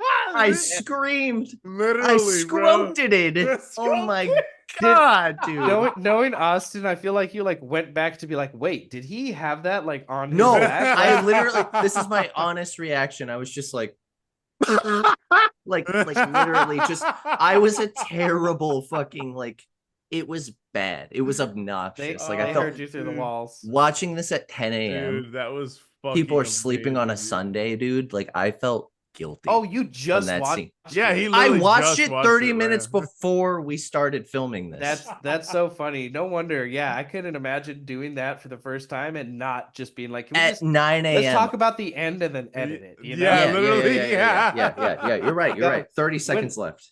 So in response, he's got the rocket launcher, he's got the sights and everything, and in response, Ryuichi reaches inside himself and pulls out a fucking literal spirit bomb. Yeah, exactly. It was just spirit Chad, bomb. do you see my name on the Zoom call? Do you see these on YouTube? Yeah, you can see. Yeah, you do. Yeah. That was the inspiration for this. Lord Bazooka. That makes sense. Yeah. And he throws the spirit bomb, and then at the last moment, Jojima pulls the trigger, and then a massive explosion is triggered that engulfs all of Japan and goes on to destroy the entire world. Mm-hmm. But that's my question. Where's the sequel? And beyond that, where's the threequel? Where's the threequel? Set in completely different continuities. Yeah, and it says that dumb. they're loosely I hate it. transit. I want a continuation. No, I you want know a what? wasteland. The real thing that makes Dead or Alive is those 2 actors, Miike at the helm. Oh, really? And after this first one, Yeah, they don't have to hide that they're gonna do something crazy. That's great. So they start off crazy, where like I think it's 3 is the one where it just starts with they're both military cyborgs. Oh my God. That's fucking Oh my, this is my new incredible, Child's yeah. Play. No, we need to absolutely do both of those. We're going please. back I to think do my those. next 2 picks will just be the rest. There you go, the trilogy. Please. Yeah, it and the endings get even more ridiculous because they're Dude. like, oh well, yeah, you knew the last one ended crazy, Yeah. so we'll go kind of crazy throughout the whole movie. We're not gonna. Yes, we are. I love that. I love that so much, dude. Yeah, I'm so excited.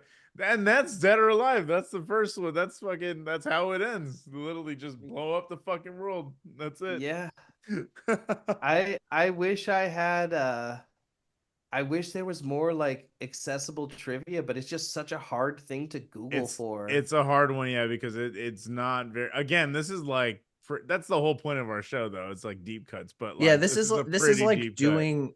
This is like doing an episode on like Zombies versus Strippers, the Spike TV original movie, and then being surprised that there's not a lot of behind the scenes content for the filming of it. Oh, like, why isn't there a release Criterion interview with the director? They didn't release a commentary track. Are you kidding me? Yeah, no, are you fucking kidding me? No Blu-ray? Are you and ridiculous? The copies I have are like from that era of when you would like buy a box set of these like you know, And it's hard to literally find just movies. 6-in-1. Yeah. chapters and then like set up. That's all it It's is. just like Yep. the most fucking like jerry-rigged fucking Yeah. DVD menu. The You know, like menu always looks like the original Xbox when you're playing music on it. Yep. You know what I mean? yes. Yep. Yeah. Yeah. Yes.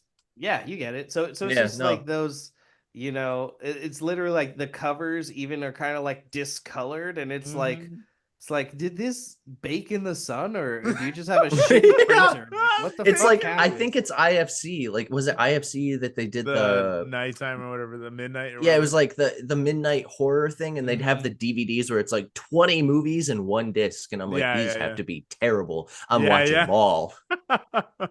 Yeah. Let's fucking God. go, boys. That's But fucking you know, amazing. as much as like I thought that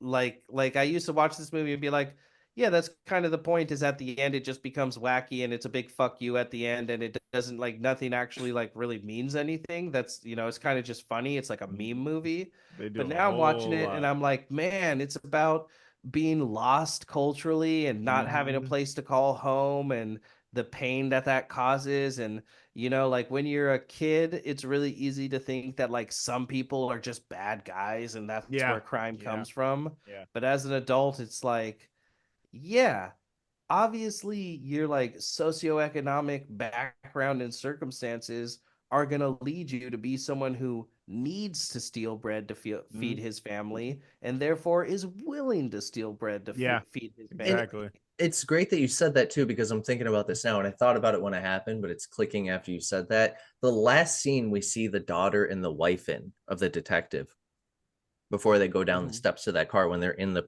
was it the precinct that they were in? They were in like a, Yeah. yeah, they see down the hall, there's all these people filing in that are clearly criminals, and the daughter looks and said, disgusting, I can't believe, Oh, like yeah, something that's about like right. low I forgot lives. about that. And Yeah, I my forgot. first thought is like, God, I wish I could be 17, and that's stupid, because like what led these people to do that? Like, what did they even do wrong? What they do, Yeah. steal diapers, Yeah. or did they kill somebody? Like, there's so many Yeah. varying degrees of crime, and so much, or I should say a lot of crime that is convicted crime is just like eh, there's just so many paths that lead you to do certain things, Yeah. and it like to look at somebody and just be like, oh, you're a convicted criminal, like you're a piece of shit. And it's like, Mhm. no, I was just trying to feed my infant. Like, Yeah, and what you're saying literally. now, that scene stuck out to me too. And then right after that, kablamo, fucking roasted like a marshmallow.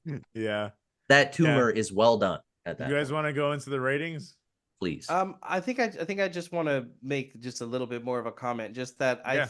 I think the reason the ending is the way that it is because ultimately, I mean, it's just like real life in war. People want to protect what they have, and they don't care about what other people have, and they don't take the Mhm. time to learn about those other people and Oh, yeah. understand. Yeah. And so that's where, you know, like sure, at some on some level, at some point when we were like fucking Australopithecus and we're, you know, wandering and all these things, it makes sense to go different tribe.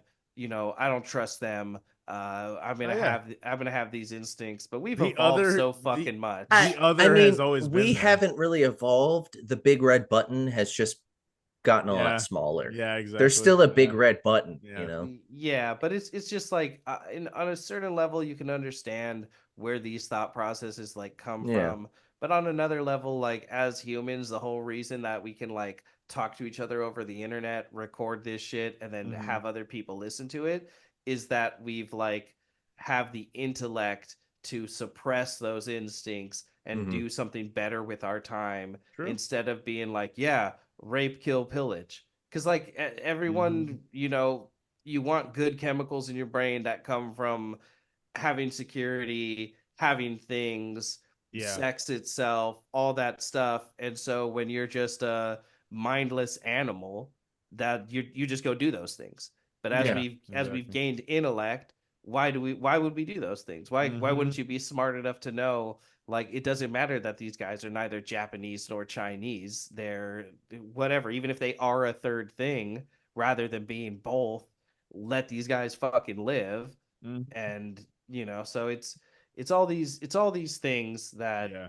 I don't necessarily need to go into, but I really feel like the ending is basically like, if you hurt each other and whittle each other down, it gets to the point where you don't give a fuck if the world ends. Yep. And one day that might happen. Yep. Yeah. Because the people absolutely. with the big red With the buttons, big red button. Yep.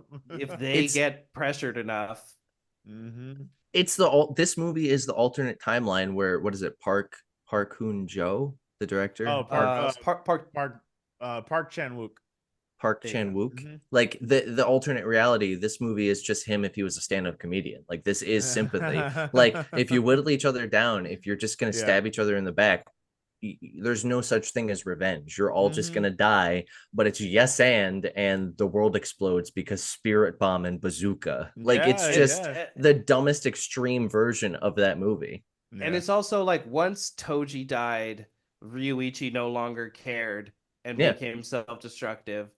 But his mistake was, or maybe not even his mistake, maybe what he wanted was for Jojima's family to die, so Jojima would lose everything, so they could just die together, because nihilism, nothing matters, fuck it all. I have a friend who refers to like politics as being like a phallocentric death cult, you know, and I don't necessarily 100% agree. But in this case, that's exactly what's happening. These cops and robbers are just dumb dickheads full of testosterone trying to prove big who's red buttons. Trying to prove who's the dumber dickhead. So, I feel like it's really easy to see the ending and think that it just like invalidates everything before it and that it means it doesn't matter. But similar to Metal Gear Solid 4, all these decisions are very meaningful and create something that I think is also very meaningful. And similar to the RRR reference, like we get literal like anime exposition with like them shooting fucking rocket launcher fireworks at each other and running up walls an hour and a half into a 3-hour movie, and somehow they tie it together in another hour and a half as like this heartfelt like message about like colonialism and like this movie is it has so much meaning, but it's veiled in this layer of like silly string. You know what I mean? Like it's like a clown pulling out the fucking the Family Guy bit where he keeps pulling it up and he just starts throwing up. He's like and then he pulls it all out and he pukes. That's what this movie feels like. But at the end of it, a heartfelt message about, love and family. And your fellow man. Amanda did turn to me during this and go, "It's always about family." Yep. Absolutely. It's literally Always. like Paul Walker walked so this movie could run. This movie, Fast and Furious just evolved. This movie ran so Paul Walker. I don't know. There's the pieces are there. We'll get it. Don't worry. It's all about family meme. Vince Diesel. Haha. Let that go into your rating then. Start that off. Yeah, go ahead. Me? Yep. Oh fuck yeah, 6 out of 6. Yeah, I don't give a fuck. This movie's dog water. But like Fiji dog water is what this movie is. This movie is like dog water. I hate that you use the dog analogy here. Like the MSG and the dog water were completely unintentional. No, this movie is like dog water, but from like a dog that's owned by like a woman in Silver Lake, like LA reference, like a bohemian woman, like it's Fiji dog water. It's doo-doo, it's feces, it's doo-doo and feces. It's all it's kind of silly. Buddy. There's goofies, there's gaffies, there's literal doo-doo. There's blood, there's gore, there's pulp, there's fiction, there's all these things that are just so dumb. It's so dumb and silly. It's like if Bozo the Clown and what is it, like Panucci the Sad Clown, like did a riffing session on a podcast. Like, what's the sad clown joke? Pagliacci. Like, I am the sad clown. Yeah, it's like if Pagliacci and Bozo the Clown fucking did like a podcast together is what this movie feels like. Man. Yeah. It's just so dumb, but so serious, and it just balances it well. I was gonna say, I think you just described our podcast. Yeah, this movie is great. It's so, if you want lighthearted, dumb fun with anime fight scenes and the world explodes, there you go. If you want a movie about nuanced prejudices and like corruption in like the political system, there you go. If you want a movie about family that's not the Fast and Furious, there you go. If you're not a car guy but want an action movie that's fun and lighthearted, there you go. Like this movie just has everything. And it's just a 6. It's just so dumb and so fun. And even if there were issues, I don't care because it's so silly. But even if there aren't issues and I'm trying to take it seriously, it balances. It's a balancing act that doesn't teeter too far in either direction. And it fucking works. It's like a beautiful pair of breasts. You just go like this the whole time. You know what I mean? You're like, God, these are just Preach. beautiful.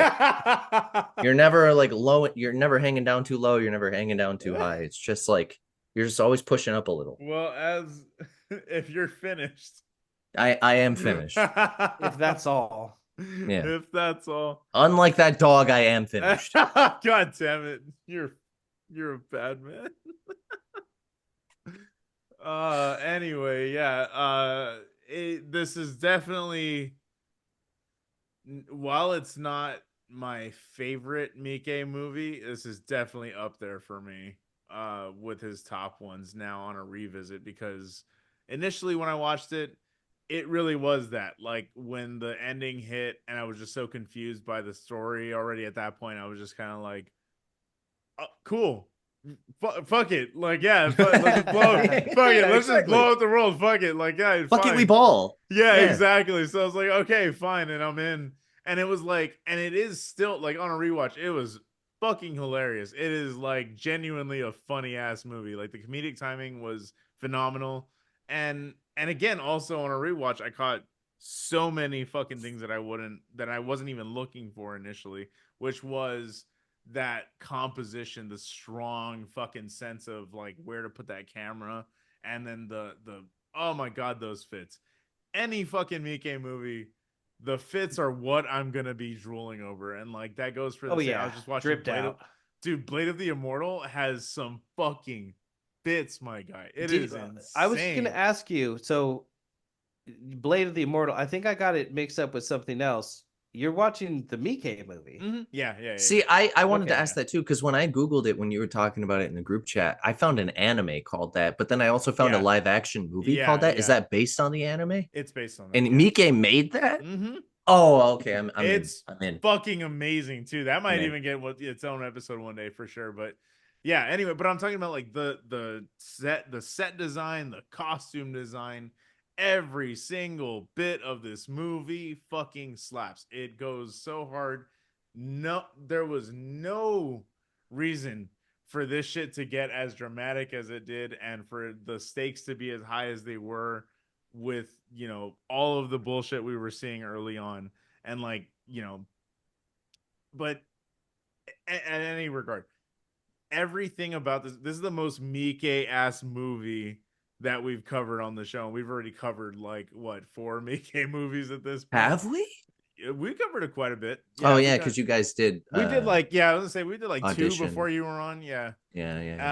But yeah, it's definitely one of those movies that like I would probably show to someone to give them like an overall view of what Miike his style is like. It's the best starter. Yeah, sure. Absolutely. Yeah, because like by the time he got to Ichi, which was only like literally 2 years after, I feel like that was like the pinnacle of everything. Like he knew his style, he knew everything that he wanted to do, and like he blended everything. Because Ichi is a lot deeper than actually I like initially thought when I watched it, because I've revisited it a couple times and like I'll find new things. I'm like, oh, that's deep. Like I never thought about it that way. That's, you know what I mean? So like, and I like that Miike has this balancing act, like you're talking about, of the goofy with the fucking real, and like stemmed in reality to a certain extent, like with the cultural divide and all this stuff, and not even having a place to call home, no culture to really speak of. I think he has this insane ability to have those ratios just perfect. You know what I mean? So. But yeah, he latches onto some really crazy deep themes for a guy who really loves the chaos and the fun and all these things. Like, and who made like 200 goddamn movies. Blade of It's the like Immortal was his 100th movie. a That's Miike fucking a Miike insane, movie dude. feels like if Dana Carvey wrote Crime and Punishment. Yeah. Is that fair? Yeah, that's fair. Yeah. Yeah, that's absolutely fair. Yeah. I That's what I'm like saying, to yeah. play. Yeah. Yeah. Yeah, exactly. Yeah, and so with all that said, this one is getting like a 5.5 out of 6 for me. Definitely, I think this is. It just really was the not having a clear indicator of like the story and everything initially, because it's so chaotic, that like kind of turned me off initially. But going back and having Chad explain everything, that really helped my enjoyment of this movie. And I was already having a great time, but yeah, like I said, it might not be my favorite Miike movie, but god No. damn it, it's a fucking good one. Yeah. Yeah, it can definitely be hard to follow. Mhm. And that's both points for and against in a way. It's like I understand more things could be in the dialogue, but I Yeah. also appreciate just that, like, the balance he strikes. Yeah. Yeah. In a lot of his movies, it's like the most important things come across in scenes where people aren't talking, Mm-hmm. you know? Mm-hmm. So yeah, I feel like I've said a lot already. Even though there might be like a couple little detracting things here and there, it's a little hard to follow in parts. Yeah. But overall, I mean, 6 out of 6. It's Miike, Yeah. baby. It's a And masterpiece. Yeah. and the last thing I want to touch on, because you just kind of commented on like there could be more in the dialogue.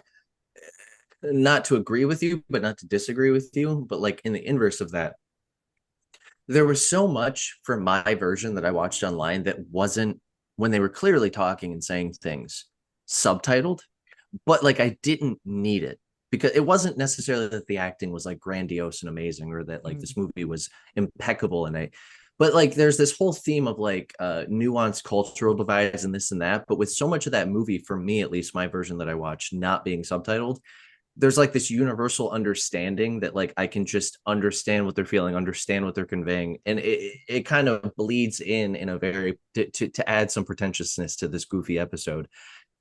For them not to subtitle so much of it, and for me to just be like, I understand these people, like it's a universal experience that's touching on this movie with themes of like cultural divide and prejudices and assumptions on the unknown.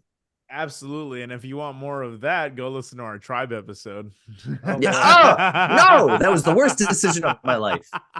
No, I'm But it never taught blind you picking something again about because this. of that. Hey, taught you something about speaking this. of decisions of your life, I'll start queuing it up, but the next pick is yours. So maybe start thinking about what you want to say. We really thank you guys for listening. We know this has been a long one, but there was a Yeah. lot of meat on the bone here for Lot us of to meat. discuss. We appreciate you guys rocking with us. Yeah. You can find us on our socials. We are on Facebook at the Devil's Work Podcast. We're on TikTok at the Devil's Work Podcast, and we're on Instagram at the Devil's Work Pod. You can also reach out to us on via email at the Devil's Work Podcast at Gmail. Let us know if there's something we missed. If you have some crazy insight, like Sideshow with the bananas. If you once ran drugs and have something to enlighten us about, if you let knew us the know. burner email. if you knew the prop guy on this that actually made all the feces for that kiddie pool, please connect us with him, because I need to ask him several questions. I think How it was did you just get a your guy took a logs? shit. Yeah, but like, how were they so perfect? Like, was he eating like magnesium every day? Disgusting. Like, Jesus See, the good Christ. thing about And magnesium. go sub to our YouTube channel. We need you to go ahead and get us going Yes. over there, because Okay, just go on YouTube, do all these things, but also just go on YouTube and sub to that, and then watch it, and then just rate us on the things. Just rate us. Just rate us. Just click the little star. You can even give us a 4 out of 5. That's fine. Don't give us lower than a 3. All of I that like bullshit. I like being humiliated, but don't give us Yeah. lower than a 3. Yeah, Come on, I please. try here. Please, if you listen on Apple, 5-star reviews there go a long, long way. So if you wouldn't mind giving us one of those, we'd really appreciate it. Yeah. And like Sideshow said, the YouTube is very important right now. So what are we watching next time? What are we assaulting their senses with? Next week, we actually don't have a movie for you guys. We have another very special episode. It's an interview with one of, I think I speak for all of us, all of our heroes. Yeah. Okay. So this one. Yeah. So before we come back with another movie review, we're actually going to be sitting down with one Jesse Corman, lead singer of the number 12 Looks Like You. And Yes. beyond all that, he's done so much. He's in a production company now. He's a photographer. We get into so much cool We get shit on into this. politics. Yeah. We get into schlock content. We get into book talk. We get into mathcore. We get into MySpace, and we get into the grit of this man. Dude, it is such a fucking. It was so much fun. It is insane. I still can't believe that even happened. Like, it's genuinely one of the highlights of this fucking show for me. Having had him on the show, it is. Man, we got some fucking cool ass guests coming up for you guys, but they're gonna have to really fight to beat that number one spot. Yeah, all I gotta say is you should listen to that, because I was going into that conversation being like, oh, this man I loved when I was 12. He did the noodly riffs and the screams. I need to ask him questions. And then I find out about him, and I'm listening to him after I find out about him. Like, how do you have so much going on? How do you have photos that are so prolific? Oh my god, Terrifier 3? His biopic is Twilight? Wild, dude. Yeah. Jesus Christ. We get into He's just all the guy. of it, you know that documentary? You know the meme where it's like, yeah, you know, there's Chris Hemsworth, there's Anna Faris, but then there's that guy from That Thing, and there's a documentary called The Guy from That Thing. The guy from that This thing, man is the guy from That Thing, but it spans multiple just segues and career paths that you're just like, how the fuck did you get here? And he's just like, crazy. I don't know, but I'm really cool. I knew I looked up to him. At one point I made a joke where I was like, man, you know, obviously you're a big influence, but can I just wear your skin? And I regret that, because I really hope he like took that correctly, but you know. I said it came out of my mouth. When we get famous, we'll find him on Riot and we'll match with him, and then we'll make sure that he knows that we're joking. You know, it's cool. It's fine. It's fine. It's fine. Yeah, okay. It was insane. Thank you guys for listening so far, and thank you guys for continuing to stick with us. We hope you guys enjoyed that episode. We hope you enjoyed this episode. This was a lot of fucking fun. Yeah. We got some really cool shit lined up for the rest of these. All right, Austin's got 2 weeks to come up with his next pick. I already have it. I have it locked in. Nope, boys. I don't want to hear it. I don't care. Execution. All right, bye everybody. Okay, wait. Last word. Bestiality is bad. Don't do it and don't pay for it. Okay, bye. All right, I'll ride with you on that one. I'll ride. Yeah, it's really bad. I wasn't offending it. It's really bad. Please don't hate me. Bye.